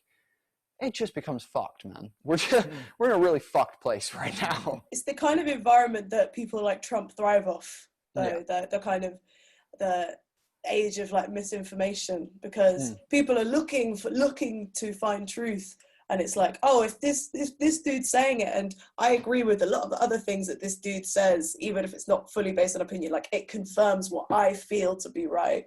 That's like the ideal situation for people like Trump. I think he got that kind of model of spreading misinformation from Putin. Yeah. That's what happened exactly. to kind of destabilize the populace so that people look to you as a figurehead. Yeah, and they don't trust each other. We stop trusting each other. You start looking at the person sat at a bus stop next to you, and you start going, you know, for example, for us, I wonder if you were there at the Colston statue pulling down. I wonder if you were supporting, or I wonder if you were against. But I'm sat here asking the question because that's where we're at in society at this point. Yeah. And you know, that's an interesting like headspace to be in, and it's almost dystopian. Like we're almost like borderline. And I read something the other day that's like, how can people be mad that people are protesting and stuff when all movies and stuff have been like Hunger Games is like dystopian future, break free of the mold, like be the rebellious like populace, all these young people rebelling, how could they do it? And it's like, you've literally provided us with content for years telling us to fucking rebel when it's dystopian future. Yeah. Like, we've literally been told to do that. Do you know what? I was going to say, based off of like all this cancel culture and stuff, something that was an interesting experience to me was going to Australia. I wanted to ask you, what was your experience in Australia like? Did you enjoy the Aussie experience? I really, really enjoyed all of the beaches, all of the scenery, all of the walks. I did, however, experience a bit of racial profiling, like verbal abuse, which was very, very unexpected to deal with, and kind of took me aback. Yeah. How about you? Yeah, exactly the same thing. I didn't have much racial issue because typically the white Australians look at me and go, hey, you're one of us, you know, until I talk or until I express my opinions, then people typically give me a bit more stick. But I found homophobia was a big one in Australia. Like, we stayed with a family, and I remember like everything was chill until we started watching tennis, and Rafael Nadal was wearing a pink headband, a pink sweatband, and pink like sweatbands on his wrists. And the conversation in the lounge changed to like, I literally, my two boys who I'm with, who are there, are looking at me like, Bodhi, don't say anything. We won't have a place to stay. They're like, please don't. Because I was like ready on to the go. edge of my seat, like on the edge of my seat. And yeah, it was bad. Like Oz, for a Western culture, is very weird in that way. Yeah, and it's that reminder of like, not everyone shares the views of your echo chamber, which is like an increasingly common thing to just have the echo chamber currently. And it's like almost when you come across not that, it's wondering what to do, how to approach the situation. Because I guess I've come across a few people who hold quite extreme right-wing views. I think it's worsened over lockdown. And I don't just want to be like, oh, right, okay, you've got this view, he's not going to talk to you again. It's a case of like, how do we turn this into a constructive environment where we can both learn things? Yeah. And, you know, Tom makes great points about that. You always say that it's about taking a bad thing from your side and going, I don't agree with that, and taking a good thing from the other side and going, well, I do agree with that, and finding some sort of middle ground that you can connect on. And yeah, I agree with you. At this point in time, a big part of that is the shunning, and the echo chamber point you made is like such a strong one. I was recently traveling just before COVID, and obviously the British election was happening, and my girlfriend is very politically interested. She keeps up to date with all that kind of stuff. And while we were traveling, she was like keeping up to date with what was happening as the election drew closer. And she was saying to me, she was like, I think Labour are going to win. She was like, I think we've got a chance. Obviously, it was the biggest landslide win for the Conservatives, like ever. And it comes down to her echo chamber is super fucking liberal. She just has a bunch of people that are very liberal in her social media echo chamber, in her life echo chamber, and things like that. So, yeah, you're right. It's weird. I mean, I would say it's our job at this point to break cracks into our own echo chamber, to really try to understand all sides of the story.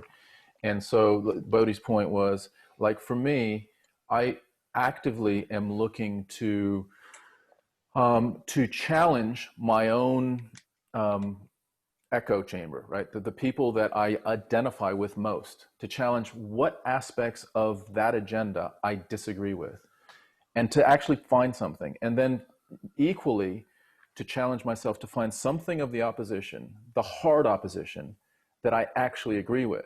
Because if I can't do that, if I'm 100% in line with this side and 100% opposed to that side, I think I've got a problem with my own critical thinking, you know?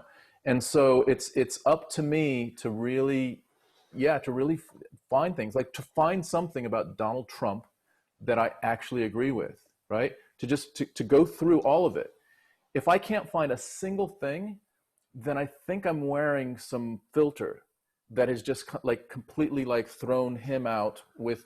And also you need to clarify something. It's not that you have to find something you agree with in terms of like his bigoted opinions or or this or that. It can be, he's a businessman. He's actually done some, pre-COVID, the economy in America was looking better than it had for a while, and you could take it down to bare bones in some things like that he's a businessman. He clearly knows what he's doing with money. Well, in terms of coming out now. His taxes. His taxes. Yeah. But no, here's another one. Like I don't like, there's nothing about his personality that I would ever like want anyone to aspire to. But you got to give the guy credit for being a fighter. Like, he is a fighter. Like, he'll fight his own corner. That is appropriate and desirable in some aspects of life.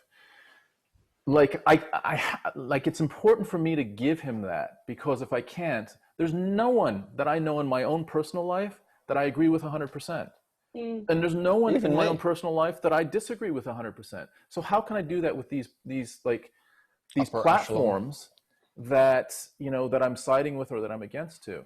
So I think that's from my perspective, a way for us to puncture through our echo chambers and to find some middle ground that we can actually talk to people and be like, yeah, okay, well, I do agree with that thing. I don't agree with 99% of the other shit. It's all bullshit. But you know what? We do have common ground there. So let's try to build on that. Yeah, I totally agree. And I've also been enacting that in little ways in terms of how I interact with what feels like opposing sides. So my brother has recently got it really big into something called QAnon, which is a dangerous kind of I don't know much about QAnon. Explain QAnon to me quickly. I'm out of the loop with that. Yeah, so it's like an online forum that essentially is kind of like a hub for a lot of commonly known conspiracy theories at the minute. So it's kind of like the whole satanic paedophile elite in the US that's led by the Democrats. They're all Satan worshipping paedophiles, and there's the classic, and various other theories surrounding how Donald Trump is like a messiah who's come to drain the swamp of all the horrible paedophiles and stop human trafficking and all of that, which, like, on the surface, from the little things I'd heard before, I was just literally like, this is absolutely wild. I don't understand how anyone believes this. And I'm not going to go on to say that I believe all of this now, but as in I took the time to delve into it more than just from a left-leaning side, looking into it and being like, that's so dumb. Took the time to kind of like, go into it, understand it, and see where people are getting this information from in order to empathize and be like, oh, you know, what you've been fed is elements of truth, like little nuggets of truth surrounded by like a whole wall of lies. So it's not that you are foolish for believing any of this, it's just you've been misinformed. And being able to figure out what is the truth within these little bits and unpick that and talk to someone about that, I think is very beneficial, especially it's been with my brother. Yeah, and they've done, like QAnon also have, they've almost like lured you in through a topic that is universally agreed on. So human trafficking, anyone, you know, you ask anyone, is human trafficking bad? Is, you know, the child, you know, sex industry bad? Everyone is going to say, well, like 99.999% of people are going to say, yes, that is bad, right? Okay, so then you are agreeing with our agenda. Okay, cool. So what else you got? And then slowly, like you said, the tendrils come out on, well, did you know that like human trafficking is actually like, there's some Hollywood elites that are behind that. And not only are they into human trafficking, they're into like drinking blood of those, you know, and like, and then it's like, no way, really? Like, so I can see the slippery slope. They've been clever on how they've like, you know, it's almost like, you know, like some sort of bait for people to kind of get lured into. And then I can see how people can be like, oh, wow. And they have compelling arguments, right? They can it's not based on complete hearsay. They'll position something in a way that you can be like, well, I guess that kind of could be real. Totally. Yeah. And so then pretty soon you're in this cult of like thinking that is really, really bonkers when you like take a perspective backwards and you're like, holy shit, they think like, you know, the Hollywood elite are killing kids and draining their blood for like some sort of like I mean, immortal life or some bullshit. How else does Jennifer Aniston get younger? Yet she's getting older. Yeah, Keanu Reeves as well. Like, there's so many. There's Paul. Like, how are you getting younger? What the fuck? Yo, get your brother to pass me along the contact information. I'm in. Yeah, sign me up. See, do you know what as well with interestingly with what you've both said, you know, that's kind of what I was trying to say with the whole fake news thing. Like at this point, you get so many like little bits of truth that then are shrouded in just absolute bullcrap, and you're like, I can see why, you know, for example, like one to take that is an interesting one is the guy who did the shootings during one of the BLM rallies, the guy Kyle whatever, right? If you watch all of like the left side media for that is like, he's a murderer, he's like, they're like, he's a civil terrorist, he's a domestic terrorist, like he's in a state and he's using guns, he's not even meant to have guns in that state, he's just visiting, blah, blah, blah, all this kind of stuff. On the right, you have, he was also going up cleaning like graffiti off of buildings and doing this and doing that and doing this and that. And he may have been cleaning graffiti off of buildings. However, he still shot people. So there's a nugget of truth in what they reported in that, yeah, he might have been in town to help clean off some of the like whatever he was doing. But at the end of the day, that doesn't stop him from being this other thing. So I think, yeah, it's really hard to navigate the territory that we are currently living in terms of information. It's a minefield for everyone, and it's not just the upper echelon, it's us down at the very bottom of the pecking order, the little people as well and everyone's just like, what the fuck is the truth? I'm just scrambling to find answers at this point. I think everyone's just trying to find answers. So one thing I do want to maybe jump into right now is, so you mentioned this is something that you're dealing with your brother. Can you talk a little bit about that? Because that must be really tough. Yeah, no, it's a difficult thing. It's kind of through isolation. I feel lots of people have been more stuck on their phones, so it's led to, and with like algorithms suggesting different things based on like your personality, your political affiliation, I feel everyone's views have deepened quite a lot, or like become more extreme in different ways, or like switched or whatever. And I just remember I was on because my brother lives in Australia, I was on like a Zoom call with him. I mean, we were talking about things we thought in common. We were like, oh, you know, like there is corruption up on the higher levels of government. There is something deeply wrong with how society is. But then just like suddenly, it's just like this complete divergence of opinion, divergence of how to change that. His view was like, oh, Donald Trump needs to drain the swamp and get rid of all of these pedophiles, and he's the only person who can do it. And my view was like, oh no, we need like complete structural reform of not reform, just I don't know, kind of more radical. Yeah. Just like societally changing, like from capitalism, veering off to something else. But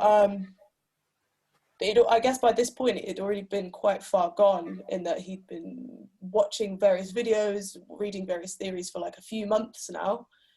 And then the first conversation we had, where we realized our opinions diverged, we just argued. And then I was like, I don't want to talk to Ben. Like he is deluded. He's this, he's that. And then it was like maybe a few weeks after, I was like, wait, that's not conducive to either of us growing as people. Let's try and understand each other's opinions. Was sending articles back and forth to each other, sending videos back and forth. And even though like I watched the videos and I was like, oh God, I hate this person, like they're awful, indoctrinating horrible people. It gives a level of empathy, I think, and understanding. Yeah. Do you know what I can imagine as well? Two things that would be hard in that situation. One, you know, I'm not sure. Birthday presents? Yeah. Birthday presents. I was gonna say, how's Christmas at the dinner table? No, I was gonna say, I can imagine that, you know, you grow up with someone. I'm not sure. I was gonna actually ask whether you grew up with your brother and whatnot. Whether, yeah, you know, I'm sure the person that you grew up with was not the person that is currently saying those opinions, and I can imagine that going, you know, looking across at someone and being like, I've known you for so long, and your opinions have changed so drastically. Like that must be a hard one to grasp, as again someone who's so close, further than just I choose to have you in my life. We are in each other's life through blood, through fucking like a way deeper connection. The other thing I was going to ask, I'm not sure, is your brother, I guess, a person of color, same as you? I was going to say, I can imagine that also, anyone who goes, Donald Trump, yay, for anyone of color, is kind of like, ooh, like, really? Like, kind of thing, you know? Yeah, it's a weird one to understand, and I can imagine both of those things probably played a part in that being a hard situation. But then I've also remembered, like, my brother also, although he's a person of color, he also is, like, a straight man. So it's like, okay, there's going to be lots of things that Donald Trump does that he's going to like resonate with on that kind of level. Yeah. And I think my brother's into business as well. So yeah, I think your point is really good in that, like, so, you know, Donald Trump is emblematic of certain behaviors, but to me, like, the bigger issue is certainly in America, like 40% of the population identify with his messaging. So to me, like, the bigger question is, like, what is going on for like straight men that are into business to be able to identify with some of the, you know, the real, like, you know, kind of appalling behavior and ideas that he has. Like how have we gone astray? Like, what are we not getting that has created like this connection that I see that this guy is going to fix stuff that I think is broken. I'll throw a theory out there. I'll say, I don't think that we've gotten so lost out of track. I think it's been like this for ages. I think when you start going, what is it within cis white men, and why is this happening? You then have to go into education. You have to go into early life teachings of the nuclear family, of, you know, of all of this stuff, all the way through to, you know, as like conversations that you and me can had when I was a kid, of being like, oh, you must hold the door open for the lady, and and it's like, all that kind of stuff that has been through generations. And you can look at, you know, for example, I had a conversation with my grandma last time she was here, and I was like, she was like, oh, your girlfriend is so powerful. I love how strong she is as a woman and like her prowess. And my girlfriend is very much feminist, very strong-willed, very like that. And she was like, hard to handle in some ways. And my grandma was like, I respect her and like I wish I could have done that. But she was like, for me, I actually enjoyed being doted upon in the way that it was back in the day of, you know, a man went to work and I was at home and he brought me flowers and blah, blah, blah. Like, she was like, I enjoyed all of that. She was like, it feels like we're losing some of that in today's age. So it's this weird thing that I think actually we've just not been addressing it. And going back to, like we said at the beginning of cancel culture, it's not that we shouldn't address things, because that's what we're starting to do. Yeah. It feels like, for example, people like you and me might be going, wow, there's a lot of issues with like someone saying this is wrong and this is wrong and this is wrong. It's that those issues have existed for ages. It's just for the first time in a long time, someone's going, hey, fuck that. That's not right. We're not dealing with that anymore. Yeah. And I think that's the issue, is that the education and what has been for so long is coming out now. Yeah. Well, it's like, there's enough people to stand up and say like, we've had enough. Yeah. It only took us to get to 7 billion people for half the population, women, to just be like, right, had fuck enough, done with this shit. We're done here.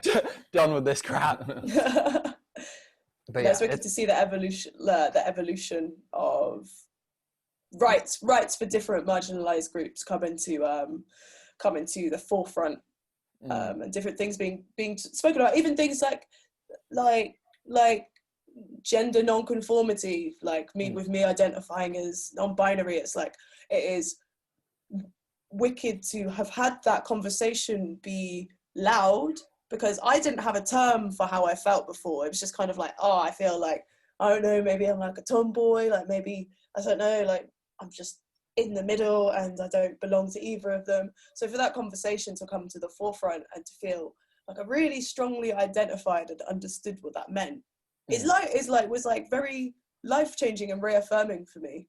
But then I guess there's always like seeing the opposition to that and being like, oh, but you could identify as a penguin with a hat on, or you could identify as a helicopter. It's like, I don't know, I hope that understanding will soon evolve and grow as time progresses. Do you know what? I'll throw two things out there. So, and then I want to ask you a question about gender, sexuality, all that kind of stuff.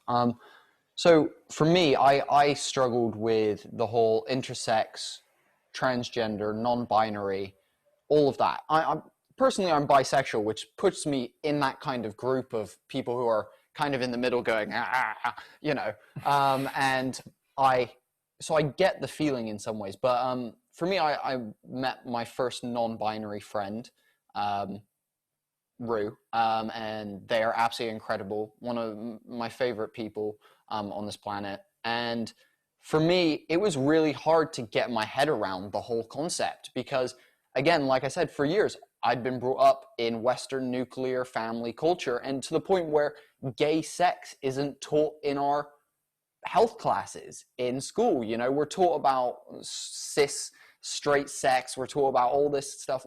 Like, I didn't even realize that, you know, intersex people was a lot more of a common thing than, like, again, there's so much stuff that I was so unaware about that has now that actually my girlfriend has very much brought to the forefront of my existence, and made me realize the errors and ignorance that I was having. And I think it's a big thing for you to be able to say, you know, I had a place, I had something to say, you know, this is who I am, like, and that's come out of nowhere.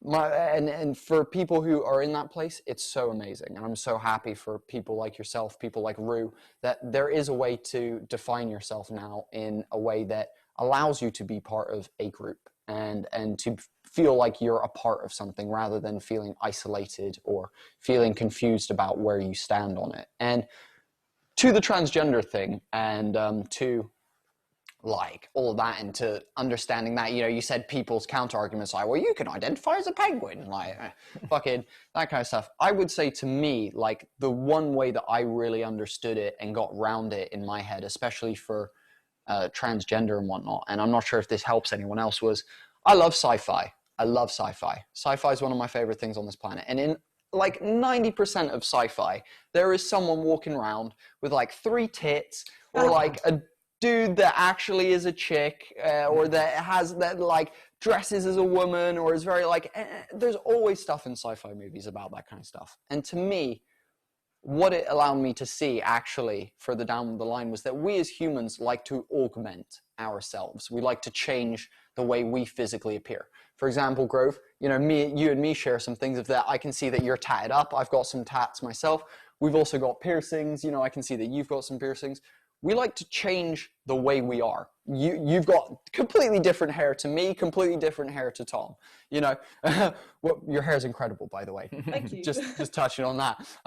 But we change our bodies. We do that. You know, people do implants. People have plastic surgery for medical reasons to, you know, for example, if they have, you know, a disability or something, to change things. So I see it as the exact same thing with someone who is wanting to transition or wanting to be part of the transitioning process or feels that they're not in the correct body. It is that we as humans want to change things, or want to change how we are physically, want to change how we are mentally and things like that.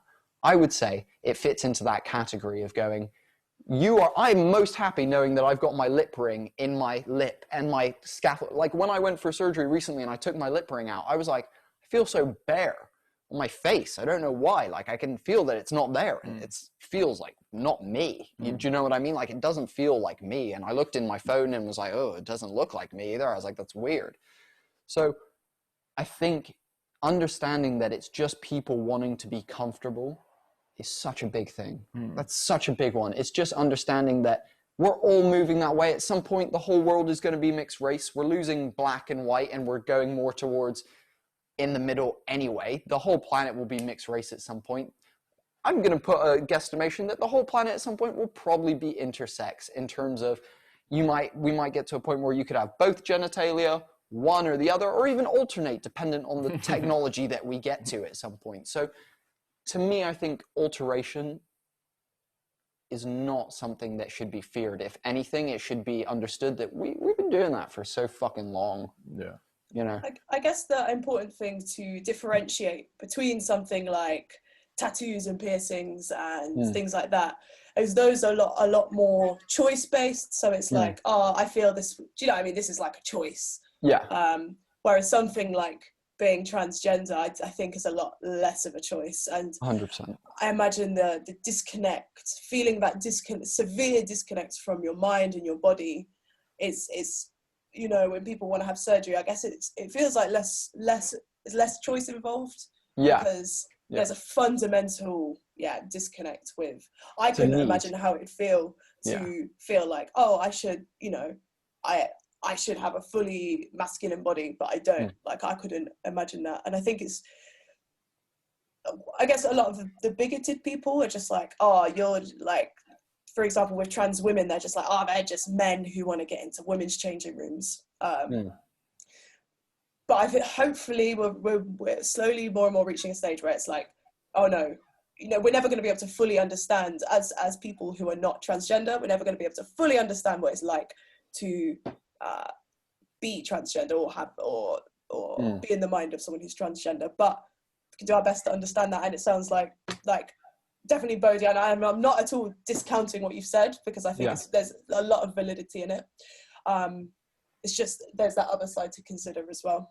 100%. I guess my point was more about the conversion, the point at which the person who is in that headspace makes the decision, I would like to go forward with conversion, was, I guess, maybe more what I was addressing. But I fully agree with you. Yeah, there is no choice in that. That like anyone who says that there's choice is crazy. Like when sexuality, like, dude, you don't choose who you're attracted to. Exactly. Like, when did you choose to be straight? Exactly. When, like all of that stuff, I fully agree with you. There's very little I get what you're saying. Yeah. So decision you're saying making in basically the like process.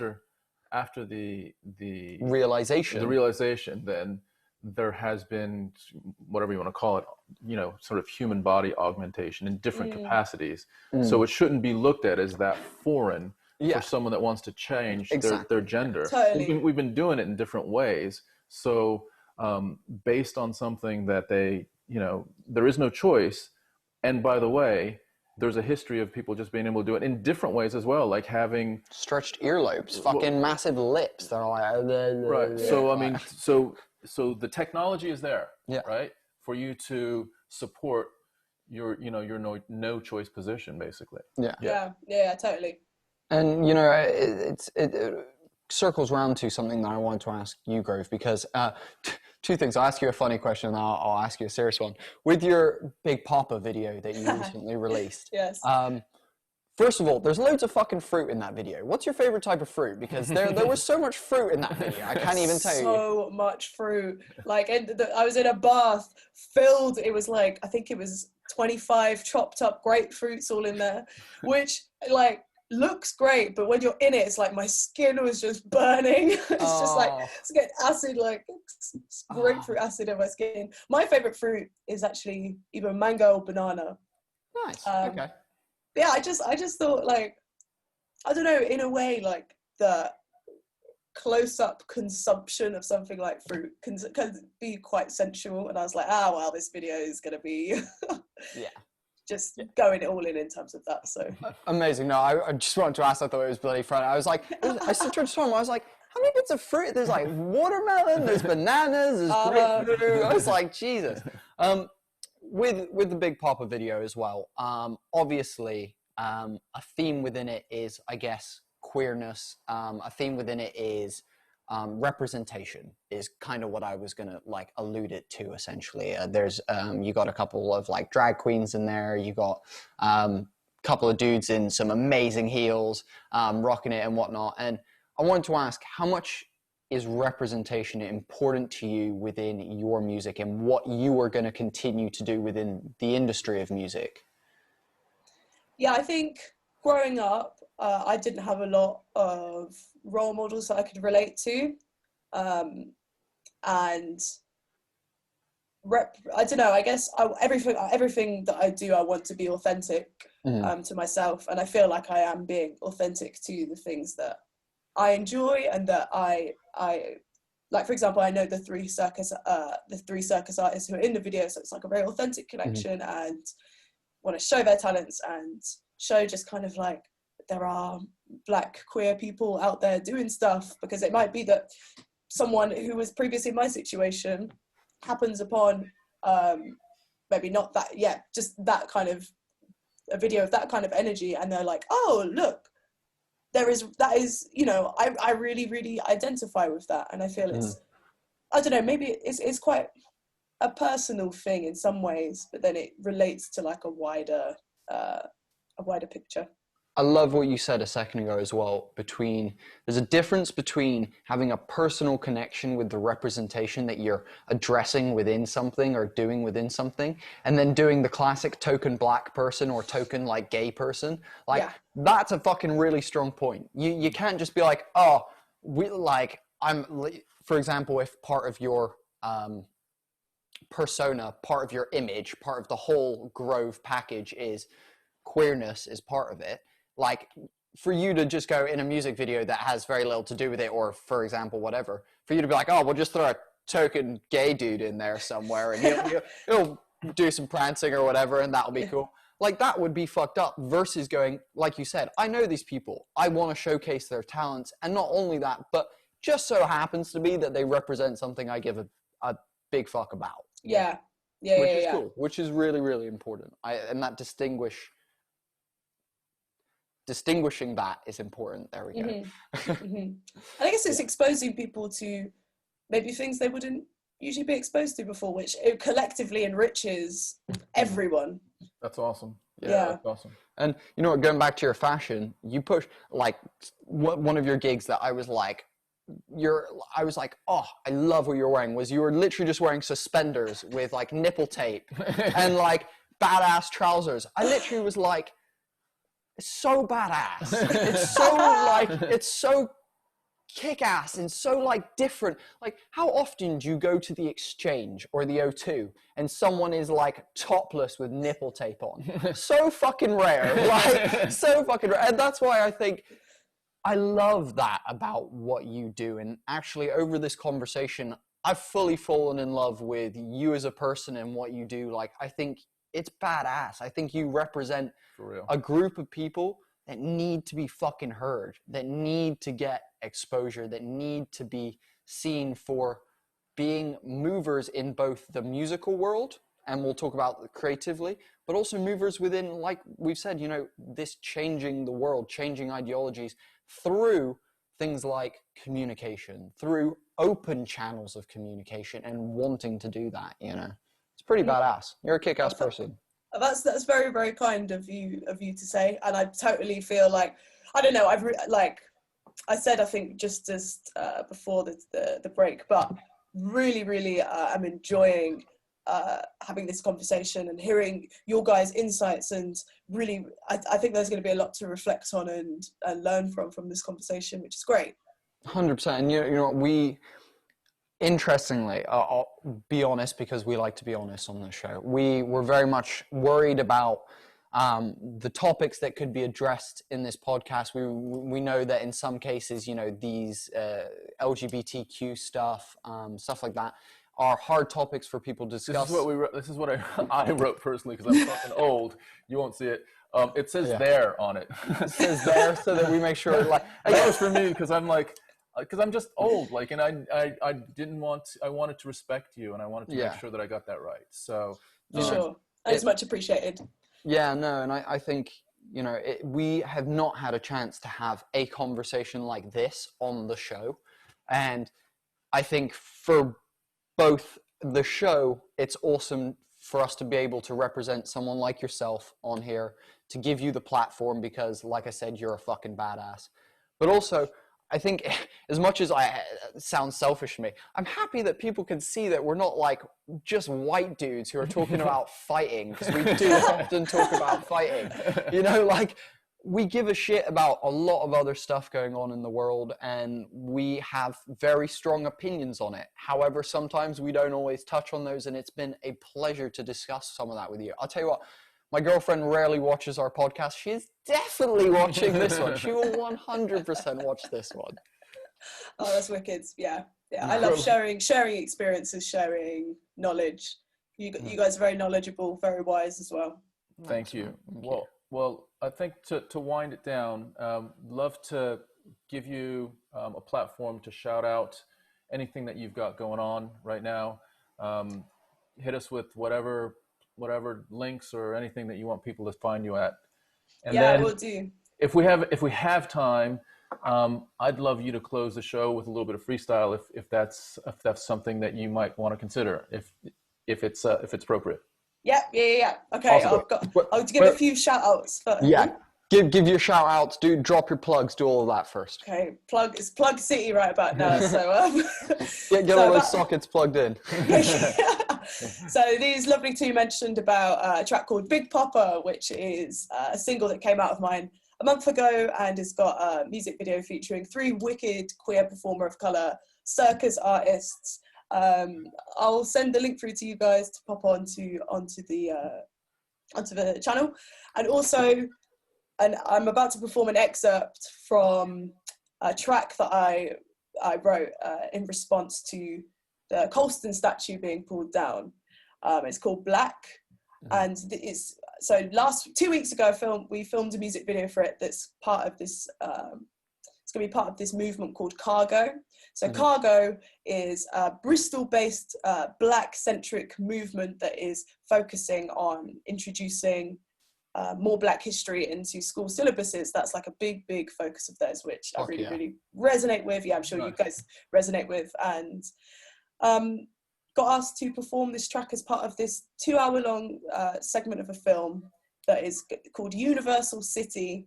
And it features lots of stories about the lives of different people of colour throughout Bristol, in different disciplines, different jobs, like covers the whole spectrum, and I was lucky enough to be asked to do a musical segment of that.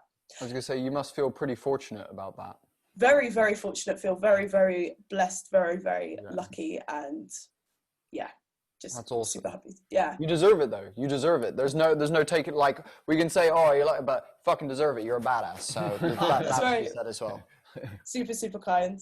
All right, should I do a little go for it excerpty bit? Go for it. Yes, please. Okay. Black is the power, black is my skin. Deep are the roots that this culture's within. Black, black, black, black. Deep are the roots and tall is the tree. The seed don't fall far, and that is we. Black, black. Saying black. Yeah, yeah. They say the blacker the berry, the sweeter the juice. When you see us in the dust, see how we get footloose. Ancestors flow through the way that we move, feeling hella divine, channeling Oshun. Switch up the vibe. We talking Angelou, talking Angela Davis when we're on the move. This is a movement, not a moment. Like Obi said, gotta fight for the living, not just cry for the dead. Black to me is culture, prosperity. Black to me is a unique kind of energy. The black in me comes from matriarchs of family. See, I got it from Pearl and I got it from Christine. Like Lazarus, we out looking sharp, looking pristine. Ooh, yeah. They try to take their history, but we tear coasting down to make the history. And that's a little bit of it. Nice. That was absolutely fire. You were gonna, if you're gonna inspire some of those kids, you're gonna change. Yeah, it's an opportunity for you to send a deep message. So awesome, you're the right person at the 100%. Right time to send that message. So 100%. Yeah, thank you so much, bro. Thanks for listening to my shouting into the microphone. no, that was sick. That was absolutely, and for a cappella as well, it was absolutely amazing. Thank you. Cool. So on our end, this has been Homie and the Dude, episode 22. With Grove, 2-part episode. Again, who knew that was going to happen? Amazing. In terms of, for us, guys, you know what it is. We've hit an amazing goal. We hit 500 likes on Facebook recently. We're chugging towards 600 already. Our next big one is we're going to aim for 1,000 guys. We'll hopefully be able to update some more equipment. So we recently got some lights, and we're as you can see, looking a lot more peachy today, a lot more well lit. Looking crisp. Yeah, exactly. So that was our reward for hitting 500 guys. So thank you every single one of you who has assisted in doing that. You've all been a part of the Familia, as we call it, and helping us grow. For any of you that have watched this and you weren't either part of the Familia prior to this, then I hope you are afterwards, and hit us with that Holy Trinity. Share a post, like and follow on Facebook, subscribe on YouTube. Easy peasy. Other than that, it's been a pleasure. Thanks, Grove. Wait, can I finish it off with a... Right, cool. I'm going to end off the live stream. Chugging through. We're loving doing this stuff for you guys. If you want to support us, if you want to make sure that we can keep getting, better quality set, better quality lights, make the filming better. Bigger batteries for the camera. Bigger batteries for the camera. Yes! All that kind of stuff. You can do that by just liking, following the page, and subscribing to the YouTube channel. That is what really makes a difference to us.